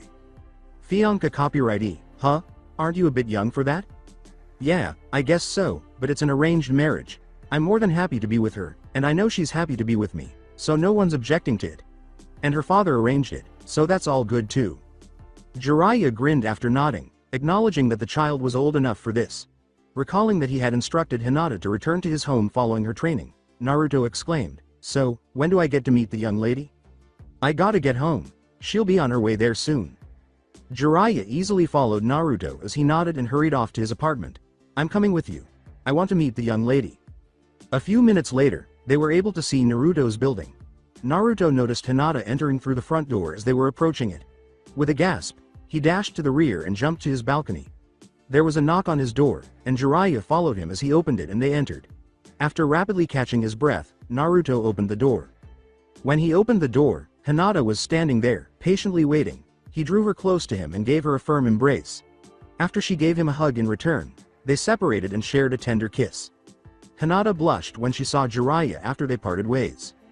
Naruto informed her, Hinata, this is my new sensei, Jiraiya. Saying, hello, Jiraiya. Sensei, it's a pleasure to meet you, Hinata bowed. Hinata blushed more as he smiled teasingly and said, you as well, young lady. I can see why Naruto here is so bowled over by you. To defend his fiancé copyrightee, Naruto remarked, Sensei, don't tease her, she's really shy. This made Hinata smile. Jiraiya then grinned and said, okay, sorry, I didn't mean to embarrass you, young lady. She grinned and gave a firm nod, saying, so, you two are engaged, huh? With a smile, Naruto put his arm around her waist and said, I told you so, and believe me, it's not just her looks, I care about her for who she is too. You'll see, Sensei. She's a really sweet girl. The words, Naruto, you told me to come by so you could take me home. Hinata blushed at her love's compliment. We should get going before father starts to worry. I'll be back in a little bit, okay, Sensei? Naruto smiled and said to Jiraiya. The old man nodded, and Naruto and Hinata walked away together. On the way there, they struck up a conversation, with Naruto telling her about his day without mentioning the Hokage's news and including the part about his father, him, and the fox. Before long, they arrived at the Hyuga compound. After knocking on the door, Naruto gave her a passionate kiss and pulled away, causing her to flush when the door opened. There was Neji. Neji nodded and went to fetch his uncle. Good evening, Neji. Could you let Lord Hiyashi know that I'm here, please? Neji asked. Hiyashi appeared a moment later. Hello father, I'm here returning your daughter to you, as per our arrangement. Hiyashi was beaming. Reflecting on that morning, Naruto smiled. I didn't know she was with you, Naruto. He extended his hand and Naruto took Hinata's hand, saying, but I thank you for returning her to me. He smiled at Naruto after taking it gently and guiding Hinata inside the house. Naruto nodded and they said, have a good evening, Naruto. While Hiyashi went to the meeting room where the council was waiting for him and Hinata went to her room, Naruto went home. Jiraiya smiled at Naruto when he got home 15 minutes after leaving. Did you have a good time with your girl? Jiraiya asked, looking perplexed. You mean to tell me you two are virgins? Jiraiya moaned. Jiraiya laughed as Naruto yelled, of course we are, you old pervert. We're only 12. After realizing what the elderly man was referring to, Naruto scowled. All right, pervy sage, knock it off. Jiraiya gave him a scowl, but he was unable to ignore it, so he shifted the conversation in the hopes that the moniker wouldn't stick. Fantastic. Naruto nodded and said, I see you've been training alone for a while. I may not be the best teacher out there, but I'll try to help you with anything you want to learn. First, I need to see how good your chakra control is. What shapes can you make with the Rasengan? Well, I've only tried a few. I made a ring out of it for Hinata, and the sphere of course, and the shuriken from earlier. That, and one more. Despite his grimace, Naruto formed the Rasengan heart he had created for Hinata and said, show me. Jiraiya was taken aback, and you can infuse it with all 5 elements of chakra. Wow, kid, you must be some kind of genius. Naruto laughed. Jiraiya then spent the next few hours teaching Naruto how to make the Rasengan bigger, smaller, stronger, weaker, different shapes, like a tube, and all sorts of variations. Let's see if we can't improve it even more. After hours of practice, Naruto finally had to retire for the night. How many Rasengans can you fire off in a day? He asked as Jiraiya was heading out. Knowing how much chakra the jutsu consumed, Jiraiya was stunned but unable to express it. Naruto shrugged and then said, I start to feel the drain after I've done about 40 of them, if I don't release any of them and use them all. If I absorb them back, I don't feel it till I've fired off about 100 of them, Naruto said. Jiraiya wasn't overly surprised by that because he could shoot off roughly 20 of them without anyone noticing if he put them back in, but 40 used without feeling it. Whoa, this kid was really reserved. Jiraiya was simply relieved that the child was not his adversary. He stood up, shook hands with his new pupil, and walked away. After laughing at Jiraiya's response, Naruto went to get ready for bed. He grinned contentedly as he climbed into bed. He had someone who loved him, his dream was about to come true, and now he had a sensei who believed he was a hero. What a day! After falling asleep contentedly, he soon dreamed of his wedding day and his role as Hokage. Alongside Hiyashi was entering the council chambers to face the other members of his family while Naruto was going to bed and sleeping. He smiled as he considered their reaction to this one. The council was seated around the table when he opened the door. He knelt at the head of the table and bowed slightly to them. He quickly sealed the room after setting his papers down in front of him. They were not going anywhere without his consent, and he wasn't going to give up until he got what he desired. A member of the branch family questioned, "What is the meaning of this, Lord Hiyashi?" "I've called you all here for one reason and one reason only," Hiyashi said. "I've arranged a marriage for Hinata." The entire council let out a collective, "What?" Hiyashi gave them a stern reprimand. He yelled, "You will not oppose me in this," at them. They said, "You won't dare," and waited for him to stop. Then he went on, "I have arranged for Hinata to marry Naruto Uzumaki." Naturally, this sparked a flurry of reactions. "What? The demon? No," were some of the questions. Hiyashi simply glared at the council as they all yelled. His silent rage was more terrifying than his shouting. "I warn you, do not get in my way." The council became more relaxed. At last, one member spoke on their behalf. "Why would you arrange for her to marry him?" "Because she desires it, and because the young man truly desires my daughter's happiness." "How can you say that? The boy is an orphan, he must be after our money, our influence." Hiyashi smiled. He gave each of them a copy of the documents he was carrying and said, "I knew you'd say that." As they did, he waited and said, "Read that." It was a transcript of his discussion about Hinata and his marriage with Naruto. He, the typist, and two witnesses who had heard the conversation all signed it, attesting to its accuracy. "This must be a mistake," said the same participant. Hiyashi smiled. "With 4 signatures?" The member shook his head and fell silent. "And you know our typist doesn't make mistakes. I can have Naruto sign it as well, if you'd like." They all nodded, afraid to provoke him further. "I thought so. Now, this is done, and you will not do anything to get in their way, got me?" They all agreed, even though the members of the main family knew he would not think twice about chopping them down if they did. Most were content enough to put up with it, though a couple didn't like it. "Get out of here. You all have things to do, I'm sure, and I have to go speak to my daughter," Hiyashi said, releasing the room's seal. He went to Hinata's room after they were all gone and knocked gently in case she was asleep. The knock made Hinata jump a little, but she quickly said, "Come in." Her father smiled and came in. "Yes, father?" she asked after waiting for him to take a seat close to her. He continued to smile as he said, "I just spoke to the council about your marriage, Hinata. A couple of the members were dead set against you marrying Naruto, but I, well, brought them around. Your marriage is in the clear. We'll announce it to the rest of the village tomorrow." With a smile, Hinata gave her father a hug. He grinned and gave her a hug in return, saying, "I love you, father. Thank you so much." He glanced at her and said, "Father, do me one favor? I want to tell someone first, so could you not announce it till after lunchtime tomorrow?" He said with a grin. "Thank you, father. You're most welcome, daughter. Now, I suggest you get some sleep. You've got a big day tomorrow. Oh, and tell Naruto to be out front of the Hokage's mansion at 1:00 p.m. tomorrow, all right?" He gave her a smile and walked out of her room, saying, "Yes, father, we'll both be there. I'll make sure." Feeling relieved and pleased for his daughter, he withdrew to his own bedroom, completed his evening ritual, and then went to bed. He smiled softly as he fell asleep. Hinata was unable to sit still due to her happiness. After relaxing her muscles with a long, hot shower, she went through her nightly routine and went to bed herself. She soon fell asleep and began to dream about Naruto. Tomorrow, she thought. Everyone would be aware of him and her by tomorrow. All of them would then have to accept it. It was as simple as that. She was unaware that Naruto still had a secret to share with her. Actually, a number of secrets.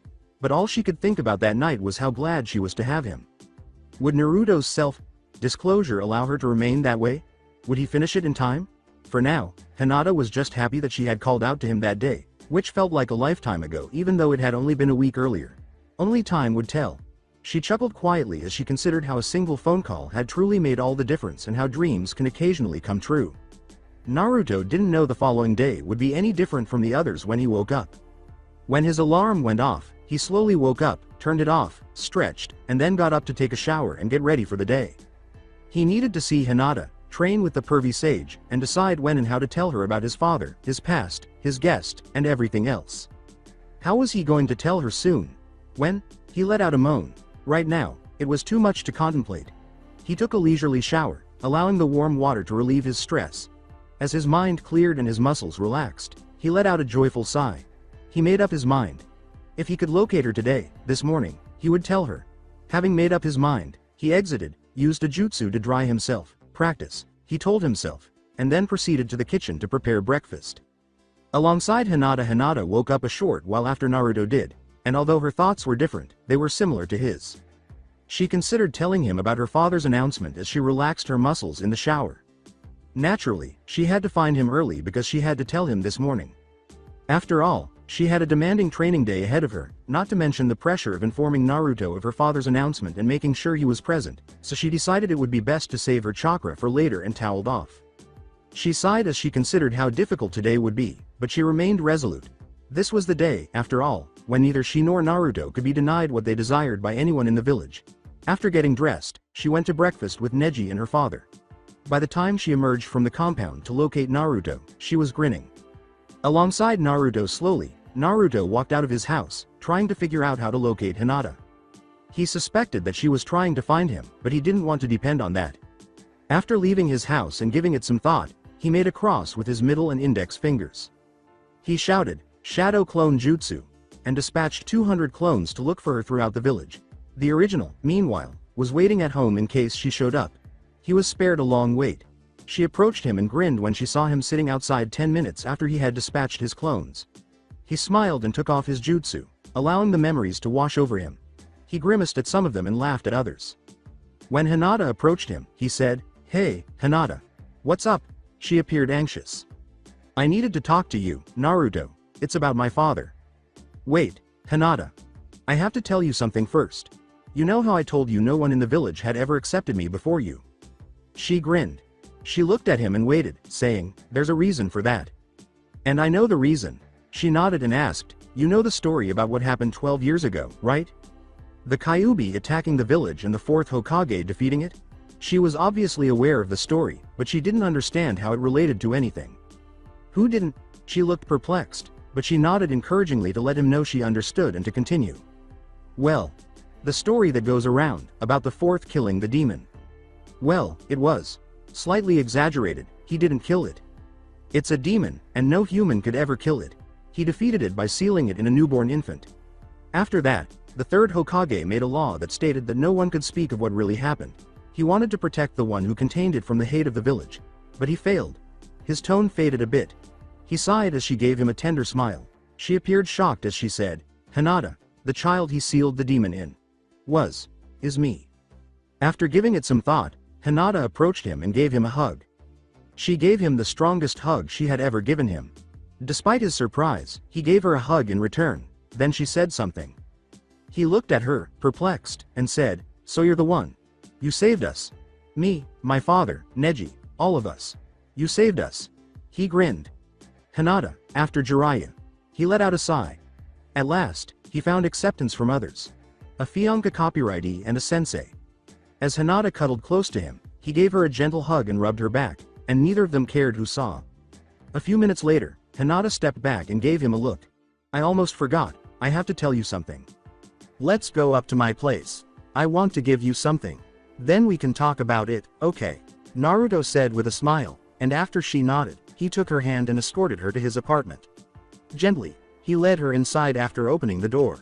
She sat on one of the chairs, looking anxious, while he settled into his futon. Grinning, he formed a tiny Rasengan in one hand, similar to the one he used to hold her ring. He made the ring again by hollowing it out. "So, what's up, Hinata?" As she observed his actions, she flushed. He nodded and said, "It's about father. He's going to announce our engagement to the village today. He got the family council to accept it last night, and he's going to announce it to everyone today." He grinned and nodded. He was fiddling with his chakra in the ring he was holding while she spoke. He was experimenting with different combinations after discovering that he could make things resemble wood by mixing water and earth. At the moment, he was attempting to combine air and earth. It didn't accomplish much. The ring simply fell apart as it cancelled itself out. He motioned for her to go on. As she was saying this, Naruto had made another ring, this time combining fire and earth. When father told me last night, he asked me to make sure you were there.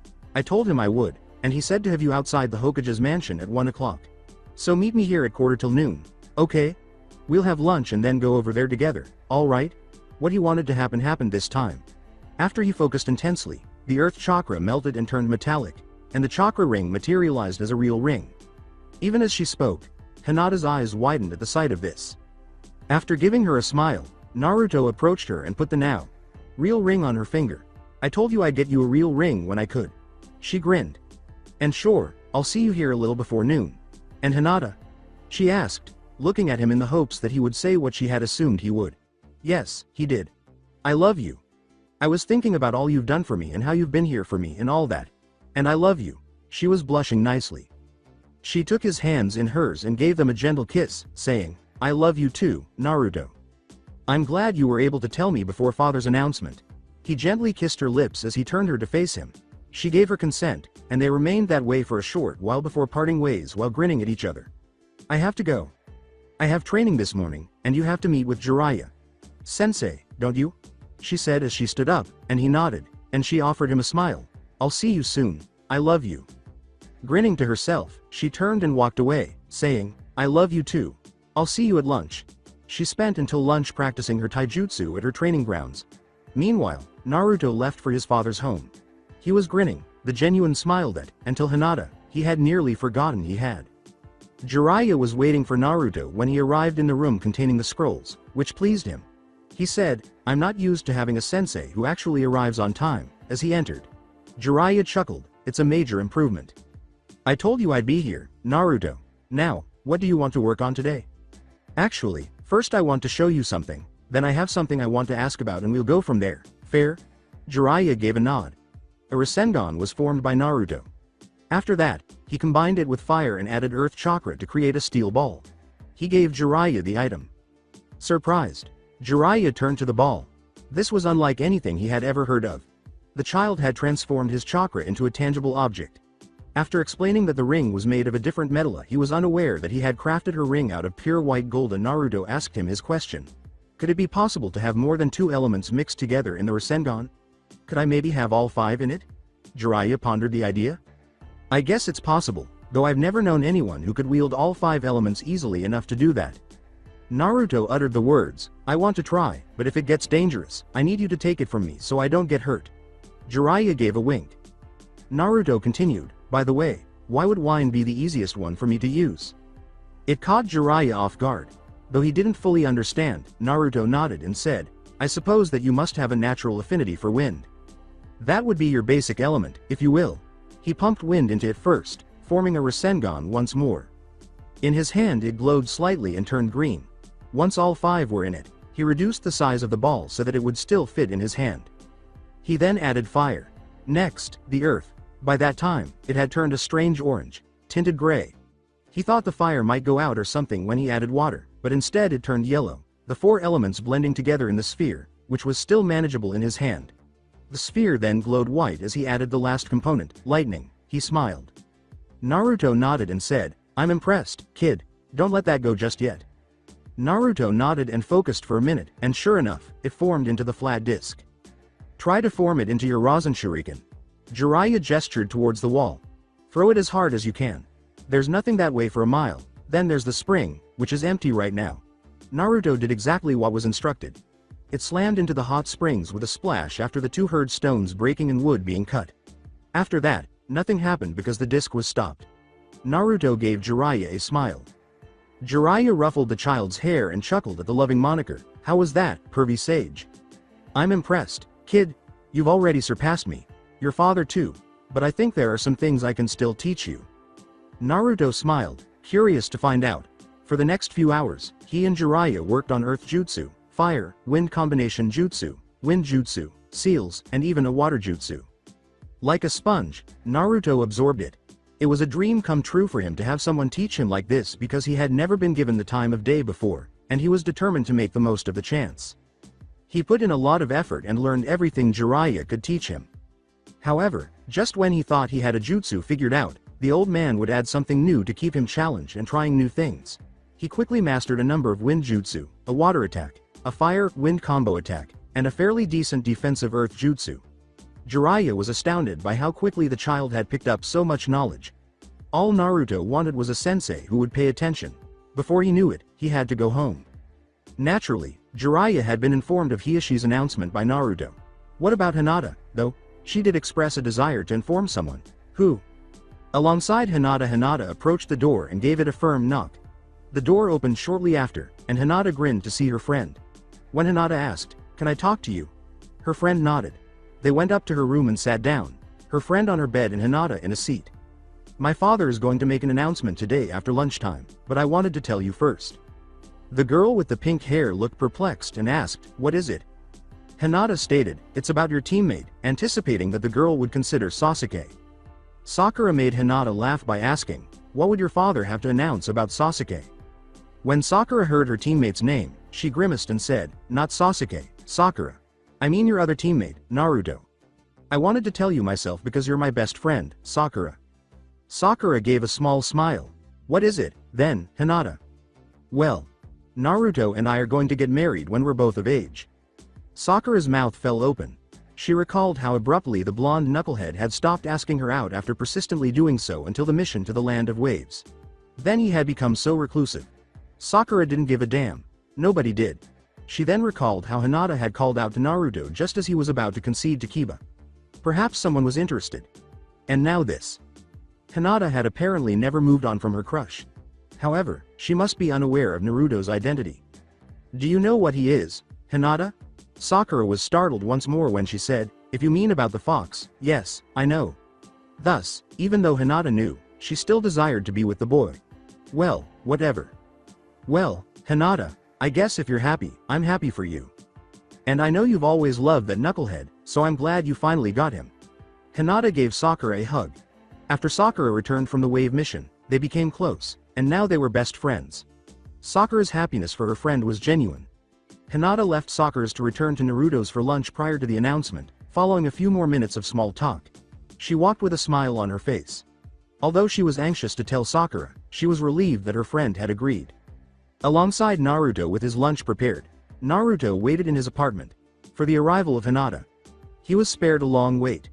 A knock on the door interrupted him as he was finishing up preparations for them. Grinning, he opened it. With a smile, Hinata entered and said, "Hey, Hinata. Come in. Lunch is just ready." He nodded and said, "Wow, Naruto, did you do all this?" The meal was small, but the preparation had taken some time.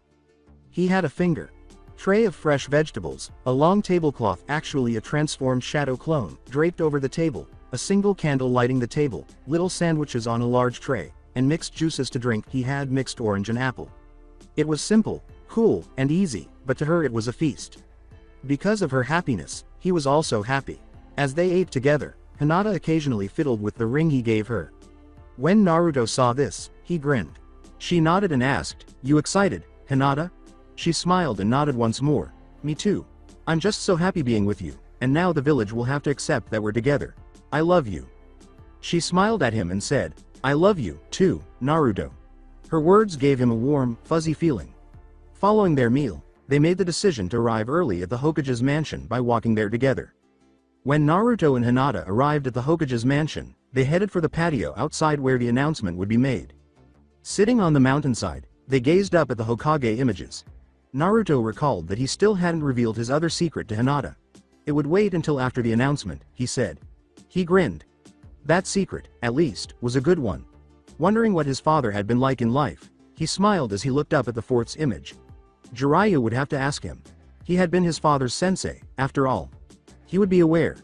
While they waited, he gently held Hinata's hand. Hiyashi came a few minutes later. He discovered the two lovers gazing at the pictures of the mountainside while holding hands. He decided to have some fun with them both and smiled his prankster grin. He approached them silently and then placed a heavy hand on each child's shoulder, causing them to jump so high that they landed on their feet while screaming. He drew back and let out a long, deep laugh at the expressions on their faces. Once they overcame their initial embarrassment, the two children joined him in laughing until they were all three crying and holding hands.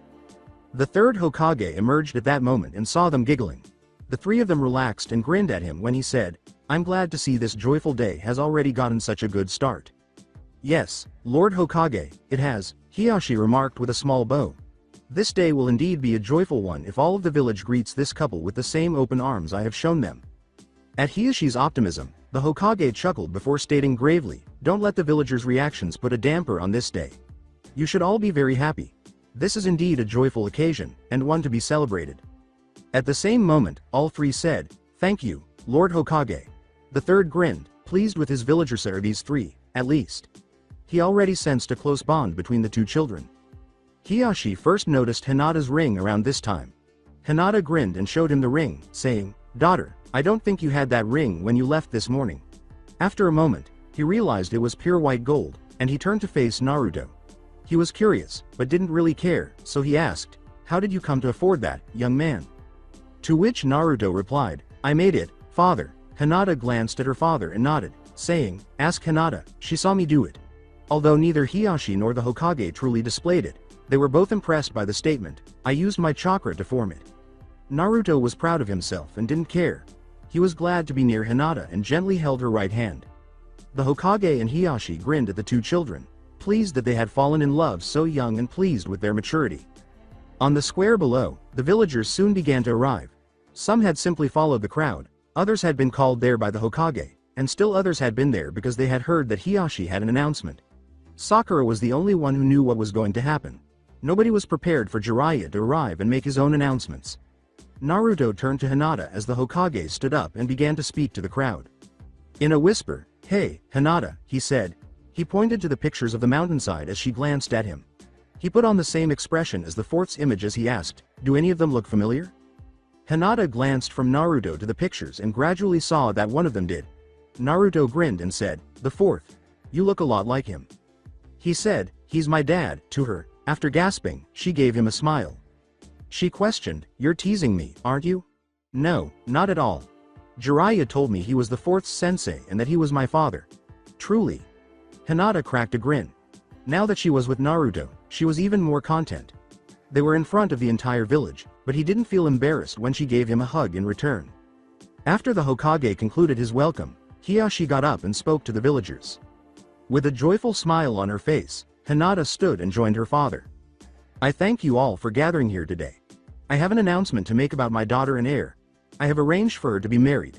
Hinata, please come up here. Hinata grinned and nodded when her mother said, my daughter, Hinata, I have arranged for you to be married. Do you accept? Naruto got up and walked over to Hinata, holding her hand once more. Then would her future husband please come and join her? He asked. Young man, Naruto, do you accept Hinata as your future bride? With a smile, Naruto said, I do, sir. The villagers suddenly became quite talkative.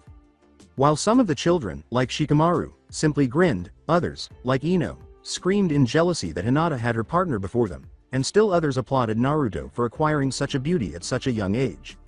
For Hinata's sake, Kiba was willing to put aside his jealousy of Naruto and give the knucklehead a chance.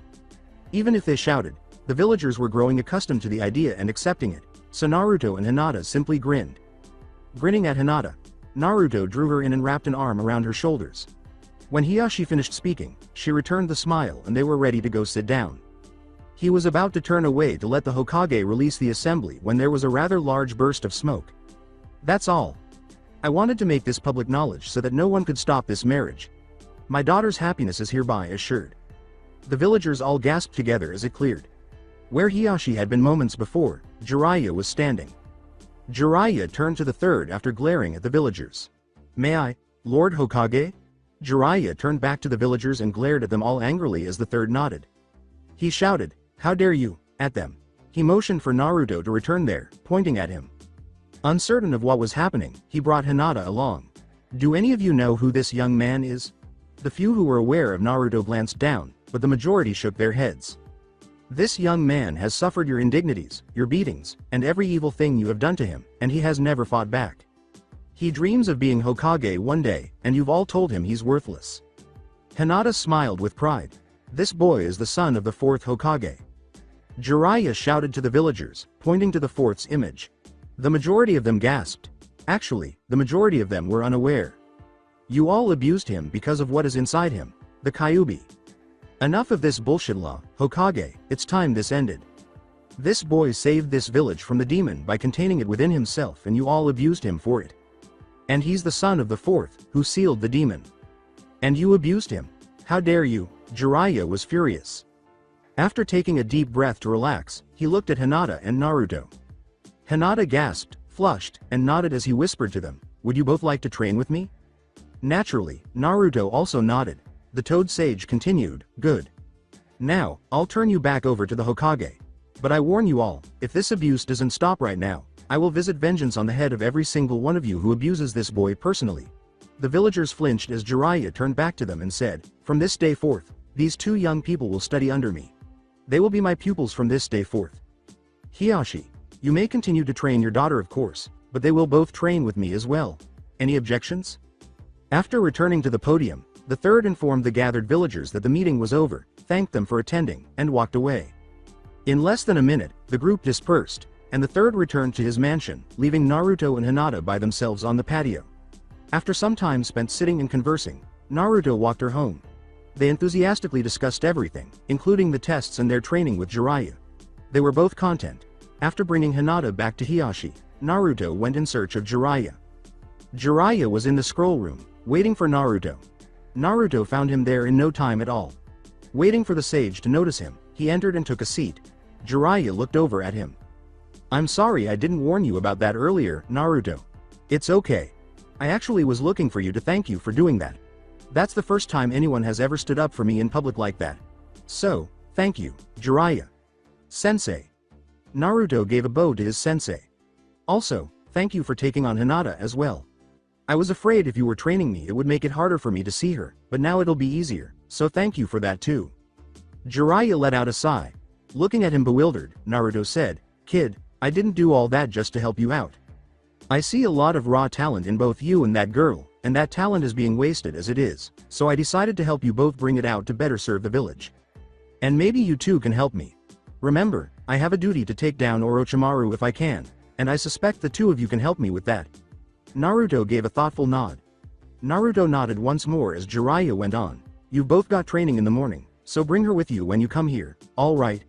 Well, we've got an early morning ahead of us, so you better head home and get some rest." Naruto bowed and walked away, saying, "Yeah, I'll see you in the morning, sensei." Jiraiya grinned.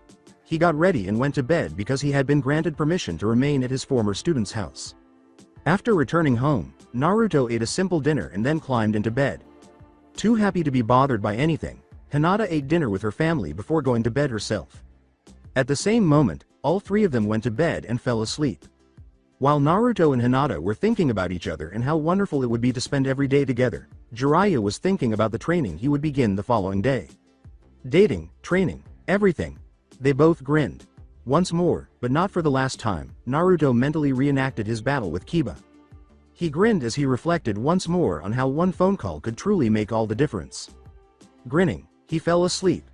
Hinata was reflecting on her fight with Neji, how Naruto had motivated her to prevail, and how she had subsequently aided Neji and gained his admiration. She recalled Naruto calling out to her, and she believed that his call had also been the deciding factor in her case. As a result, she also fell asleep grinning. For different reasons, Jiraiya, Hinata, and Naruto were all anticipating the following day.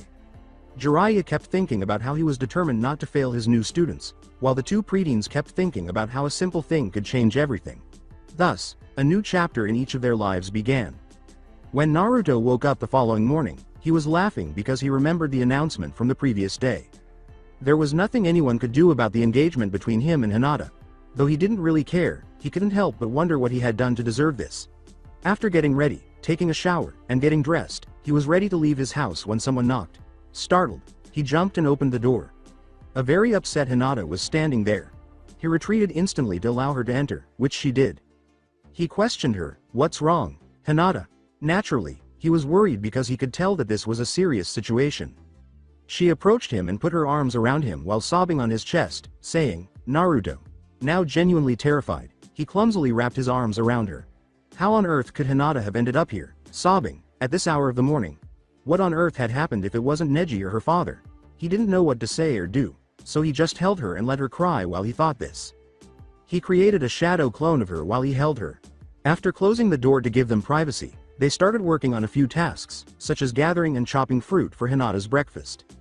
When it was finished, it ejected itself. Naruto turned Hinata to the table with the cinnamon roll and some fruit after she had calmed down for a few minutes. She took a seat and ate slowly while trembling a little. Never leaving her arms, Naruto was always present. He prepared her some soothing tea, which she drank cautiously and slowly to avoid burning herself. Naruto patiently waited. Despite his intense curiosity, he waited since he knew she would tell him when she was ready. Knowing that the boy she had loved for so long must be wondering what was going on, Hinata watched him with a smile on her face while he waited. It was sufficient that he was there for her. She felt herself relaxing a little as she ate and drank her tea. She was nearly herself again after eating the fruit and pastry and drinking the tea. He sat there, watching her, waiting for her to say something, but he still said nothing. Though she hadn't anticipated it yet, she knew this would happen eventually. Oh no, why did it have to be ruined now, when everything had been so wonderful? She was aware that she would lose Naruto once she showed him this. She had a gut feeling. Naruto took Hinata's hand when he noticed that she was about to cry once more. "Hinata, I'm here. You can tell me. What's happened? What's going on?" he said after she gave him a look. She released the transformation she was using at the time. Naruto noticed the first sign that something wasn't quite right at that point. Hinata's face was marred by a big, unsightly bruise next to her eye. It extended from her jawline to her cheek and temple. There was a bruise on the opposite side that extended from her forehead to her temple. Although it wasn't bruised, her jaw appeared to have also been mistreated, and it was clear that she moved it in great pain. He had given her soft foods, and Naruto was happy about that. She had bruises and what appeared to be finger marks on her neck, as if she had been strangled or at least someone had tried to. Naruto stared at her, absorbing everything that had happened to him. Though not as severely, her hands were also injured. She appeared to have taken a few minor cuts to her hands while fighting someone off. Hinata noticed Naruto's expression. He was taken aback. She wasn't even giving him half of it yet, but she knew that would be the case. She was aware that she would lose him once he realized how weak she truly was after seeing everything. Because she wouldn't even hold it against him, she had already figured out how to break the blood oath and was prepared to let him go so he could live a happy life without her. Naruto noticed that Hinata's arms were also bruised as she stood up and removed her coat, hanging it on the door. They were, but not as bad as some other places. He saw that she was severely bruised around her waist when she pulled off her shirt. "No, you perverts, she isn't topless, she's just showing him what happened." She rolled up her pant legs so he could see her bruised legs after putting her top back on. She was pretty damn literal when she said that she felt like one big bruise.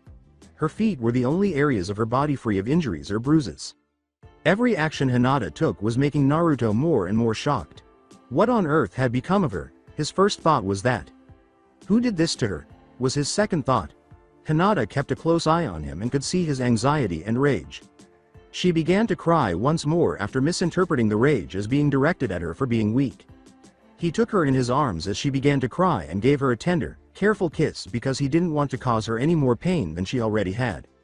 Hinata stepped back and gave him a look. Anger, concern, and most of all love were visible in his eyes. She let out a sigh. She had been mistaken. Never before had she been so pleased to be shown to be mistaken. Despite her bruises, she pulled Naruto to her and gave him the tightest hug she could. She was in his arms, so the pain didn't matter. With a sigh, she leaned in closer to him. She whimpered with pleasure as she felt his hands stroking her hair. Holding her close and gently rocking her, Naruto ran his fingers through her hair, being cautious not to touch any areas where she was bruised so as not to inflict any pain on her. Just holding her seemed to help her relax, so he continued doing that. Holding her, he waited for her to settle down. She took a long time to calm down, but she did. She retreated and glanced up at him, and they both recognized that they had not exchanged a single word during the entire ordeal. Naruto reluctantly broke the silence, asking, "Hinata, what happened?" The silence was soothing, but he wanted to know. He needed to know what had happened to his beloved. Hinata cast her gaze downward.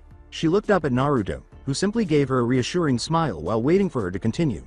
"I was too weak, Naruto. I was so sure you would leave me when you saw this, but I needed to show you. I was too weak to defend myself."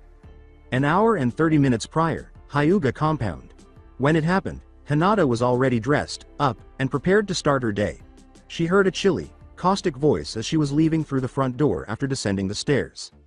Lady Hinata read the text.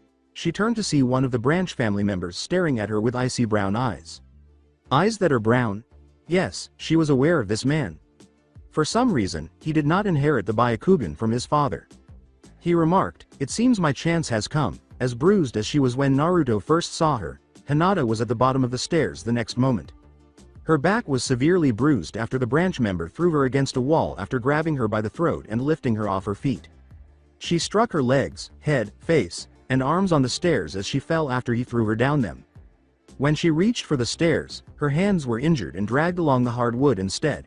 After observing her for a short while, during which she remained motionless, the man stalked away, most likely thinking she had passed away.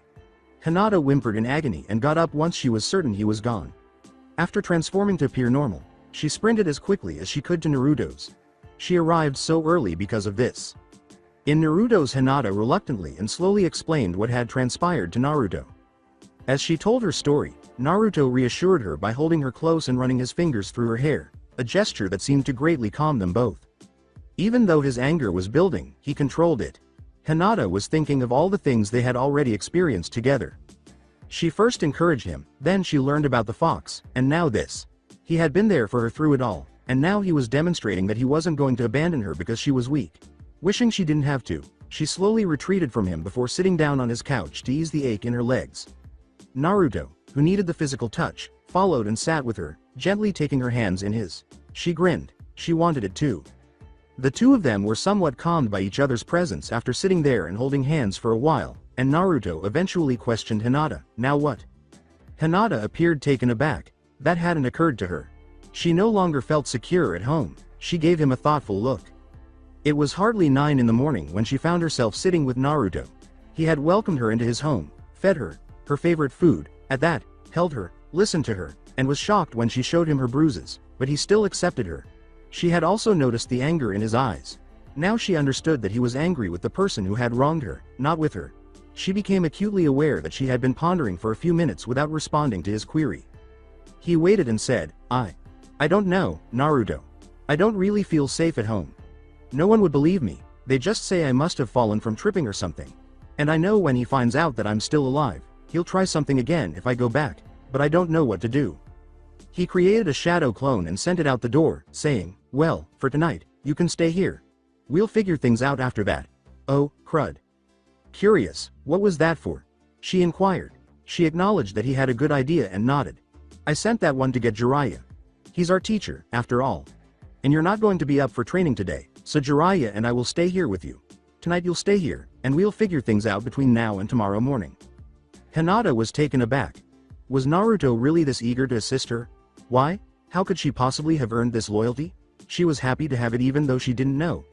As they conversed and waited, Naruto remained with his arms around her and was grinning softly at her. Neither of them was truly listening to the conversation because they were both so engrossed in their own thoughts. In support of my argument, Hinata once said, "I don't know what I'd do without you." In response, Naruto said, "I don't see why you'd ever go out without your shoes." Without missing a beat, Hinata replied, "I'd go out with you anywhere, Naruto." This is the outcome of being too preoccupied with one's own thoughts to truly focus on the discussion at hand.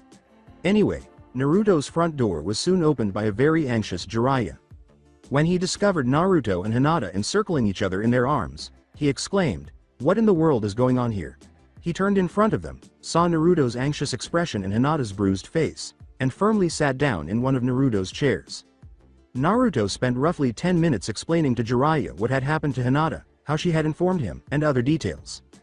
He only omitted the part about Hinata removing her shirt.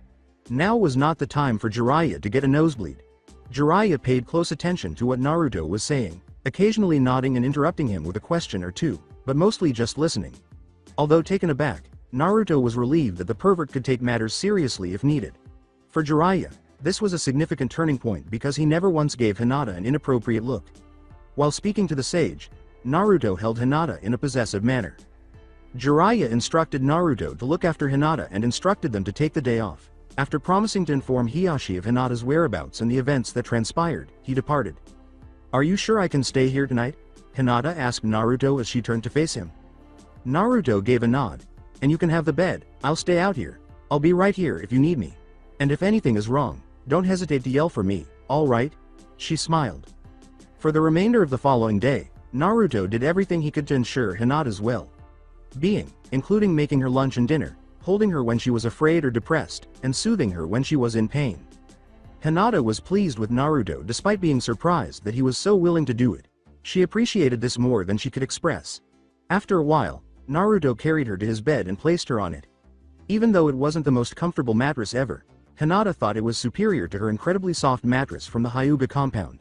She found it strange that she no longer considered that location to be her home. Who would call it home after everything she had experienced there? That night, Jiraiya returned and sat Naruto down after Hinata had fallen asleep. They needed to talk about a few things. Naruto, tell me, how much does this girl mean to you? I love her. She's my fiancé copyrightee, and she's the only one to ever really accept me, other than you. I want her to be happy more than anything. Why? I spoke to her father, Lord Hiyashi, and he felt that he would be unable to guarantee Hinata's safety in the Hyuga compound after the events of this morning. He said I should warn you that he may have to remove her from there for her safety. Naruto nearly offered to let her stay there, but he chose to hold off until it happened. If it did, he would wait and see what transpired because he knew that time would tell on that one. But having her in his house with him felt good, and he was relieved that she was Safia at least for tonight. Naruto went into the bedroom to keep an eye on Hinata while she slept after Jiraiya left. In her sleep, she was so serene and lovely, he observed her sleeping without touching her. He reaffirmed his resolve to keep her safe and ensure that no one ever hurts her, at least not ever again as he observed her. He was still upset with the man who had harmed her, but he wouldn't take any action until she asked him to, which he didn't think she would. Naruto looked at the clock. 2 in the morning was the time. After leaving Hinata sleeping, he crept out of the room, lay down on the futon, and dozed off. Both Hinata and he dreamed about each other. After this stressful day, both of them needed these sweet, peaceful dreams. After opening her eyes, Hinata glanced around, momentarily bewildered.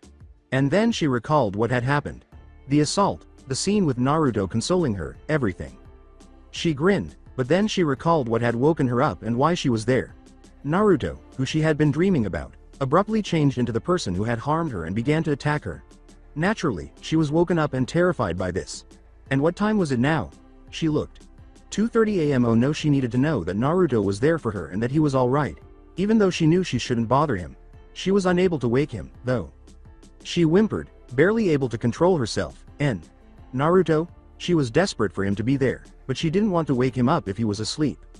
Her voice reached Naruto's ears. He had been scarcely conscious, but he woke up as soon as he heard her.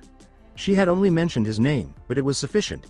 He rose, and a few moments later he was standing next to her, staring into her pearly eyes with his dazzling blue eyes. She appeared frightened. What's wrong, Hina? He asked, reaching out to embrace her and gently drawing her to him while embracing and holding her in his arms.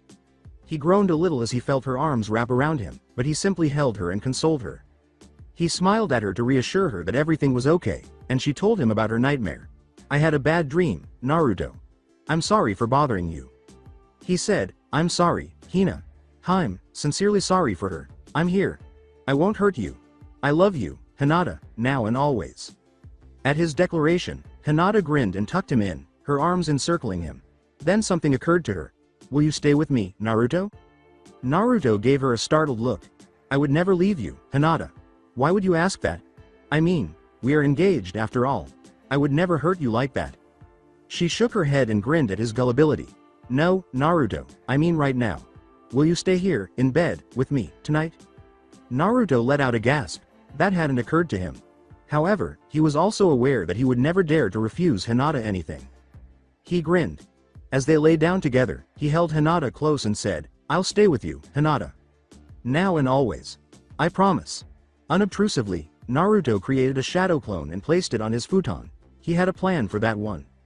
Naruto moaned as his body reacted to her as she cuddled up to him, careful not to let her feel that. He held her close. Before he changed his mind and realized he wasn't a pervert, he couldn't believe he was becoming one. He was simply reacting as he naturally would to a stunning woman's closeness. The thought made him smile. Hinata was really stunning.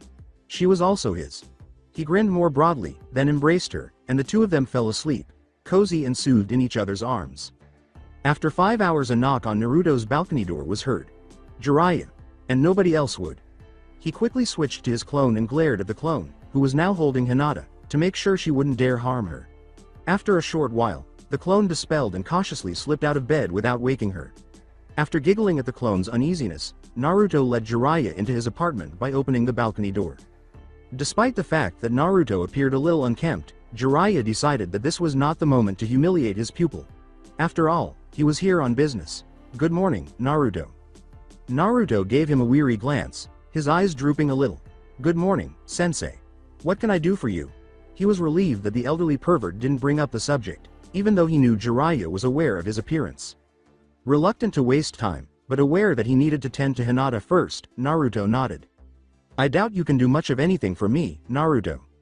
I'm here on business, and by the way, you and Hinata are going to take the next few days off from training until we get this situation all figured out. I spoke to Hiyashi and told him of Hinata's injuries and such. As I expected, he told me there was no way they could do much to the attacker. There was no proof after all. And there would be even less now. But he did say he understands that she must be removed from the Hyuga compound, at least until the attacker has been dealt with. So, what happened with you?" After giving Jiraiya a strange look, Naruto noticed the twisted smile on his face and the tiny drop of blood dripping from his nose. "It was pervy sage," he exclaimed. Naruto didn't realize that Hinata was dreaming of the same thing in the adjacent room, which is why she didn't wake up when he yelled, "We didn't do anything, you jerk. And we have no intention of doing anything anytime soon." Naruto slowly returned Jiraiya's smile before continuing. "Look, we didn't do anything, but I won't deny I feel better having her here. As long as she's here, I know she's safe and I can protect her if something happens, so I won't deny I like that. But seriously, I would never dishonor her like that." Jiraiya grinned at Naruto's response, first beaming with pride at his declaration to defend Hinata and her honor, and then laughing at his reaction to the nosebleed, which had been deliberate. When he finished speaking, he approached Naruto and gave him a hug. Startled, Naruto returned the hug slowly. Jiraiya remarked, "I'm proud of you, kid. Your dad would be, too." Naruto blushed slightly before grinning at the wise man. "Thanks, Jiraiya. Sensei. You may be an old pervert, but you're precious to me. You're the only connection I have to my father, and you're one of the only 3 people in my life who actually accept me. I have 2 in my home right now. And the third." Jiraiya chuckled at Naruto's wordplay. "My life was such a wreck before, and now I have a sensei who cares for me. A fianca copyrightee who just happens to be the most beautiful girl I've ever met, and everyone knows who my father is, including me. You've done so much for me, sensei. Thank you." With tears in his eyes, Jiraiya grinned. He was relieved that Naruto had opened up to him in such a way, even though he hadn't exactly expected it. He had a duty to care for his son, after all, to Minato. Thinking of Minato, he grinned. Naruto grinned and blushed a little at the compliment, saying, "I meant what I said, kid. Your father would be proud of you. You're quite a kid." Unsure of what to say, Naruto trailed off, "Oh, Jiraiya, about Hinata." Jiraiya knew the child had something in mind when he said, "It's all right, Naruto, you can tell me. All right. If she has to leave her family home, I want to talk to her about this, but if she's willing, and if her father is okay with it, I'd like to have her here." Jiraiya paused, perspired, and then erupted in laughter. A few moments later, he was rolling around on the ground, laughing so hard that tears were streaming from his eyes. Naruto had no idea what was so incredibly funny. At last, gasping for breath, Jiraiya stopped laughing and said, "Okay, sensei, calm down. Okay, now, what the hell is so damn funny? The whole idea of you sheltering Hinata like that made me think of those two. I made this up.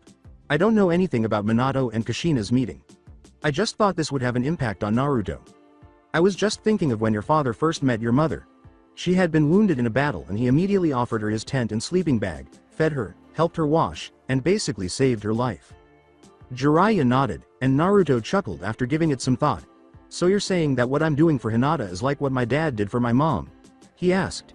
After giving it some thought, Naruto grinned and said, "Good. So, Dad really would be proud of me." Jiraiya gave another nod. "Told you so, kid. Your father was a great man, and you're just like him. He would be very proud."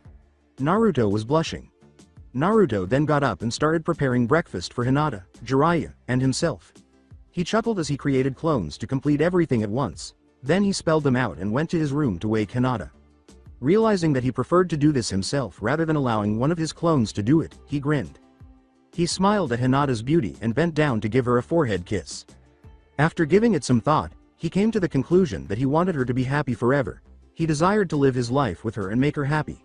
He genuinely loved her. He grinned before planting a kiss on her lips, cheeks, and closed eyes. She was awakened by the initial kisses and eagerly reacted when he planted a kiss on her lips. She then wrapped her arms around his neck, and they shared a brief but intense kiss before pulling apart while grinning at each other. She grinned and stood up when Naruto whispered, "Time to wake up, my love. Breakfast is ready." He then returned to the other room to wait for her. Jiraiya and Naruto sat while they awaited Hinata. Hinata slowly took off her pajamas and examined her bruises, which were starting to go away but were still painful. She let out a sigh as she considered everything that had transpired, and then she remembered Naruto's response to it all, and she smiled. Wearing her usual black mesh shirt, beige pants, and loose fitting jacket, she smiled and muttered to herself, "I love you, Naruto." When she went outside, she discovered Jiraiya and Naruto waiting for her, quietly conversing.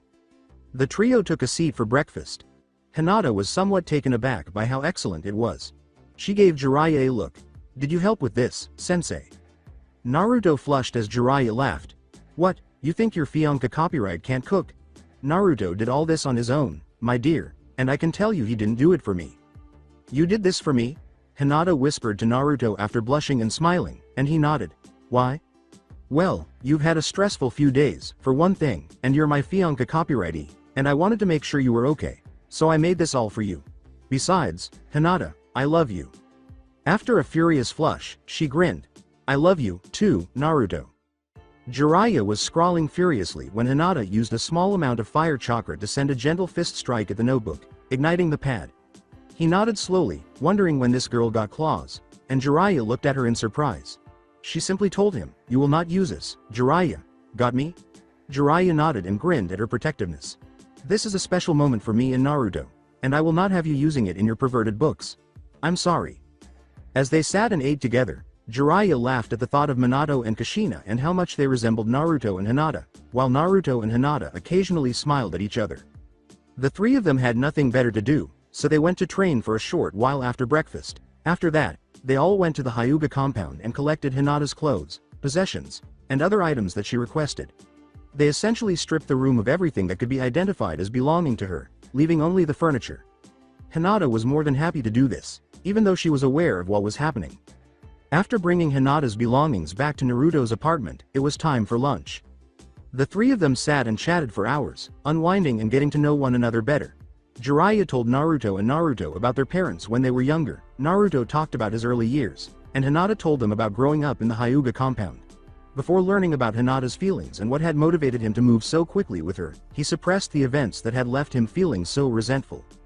Though he knew it wasn't yet time to tell Hinata specifically, Naruto felt a little bad about holding this back. It wasn't time to tell her, but he knew he would eventually have to. He told himself that he would tell her soon. Following their meal and conversation, Jiraiya finally left the two children alone, telling them he would see them the following morning and, specifically to Naruto, that he would want their response by then. The sage departed through the balcony door after Naruto nodded. Naruto turned and grinned at Hinata. Her face flushed as she nodded. "Stay here again tonight?" She grinned and blushed even more before nodding and saying, "I'll even sleep with you if you want again." He grinned. "I'm glad you feel so comfortable with me, Hina. Heim." Hinata gave him a smile. He loved her dearly. She was pleased when she realized that he would do whatever it took to assist her. With a satisfied sigh, she put her arms around him, smiled, and cuddled up to him. As he held her, Naruto caressed her hair and gave her a tender head kiss. She reveled in her happiness as she held him close and smiled at him. "Hinata?" she asked, looking up at him with a hint of concern at his nervous appearance. "Jiraiya was talking to me about this whole situation with you and your family and such." She grinned. She gasped, then nodded for him to go on. "He and I talked about having you move in here with me. I would be more than happy to have you live here with me, Hinata. I love you, and having you here I know that you were safe and that you were taken care of. So, it's up to you really. Do you want to move in here with me?" Incredulously, Hinata paused to reflect. Did he ask her to live with him? Her father and the rest of the clan were on her mind. Although her father would not approve, she knew he would be okay with this because he was the one who originally suggested moving her out. She then turned to face Naruto. Cohabitate with him. She had always desired that, so why not do it now? She pondered for a few more seconds, nearly giggling at his nervousness.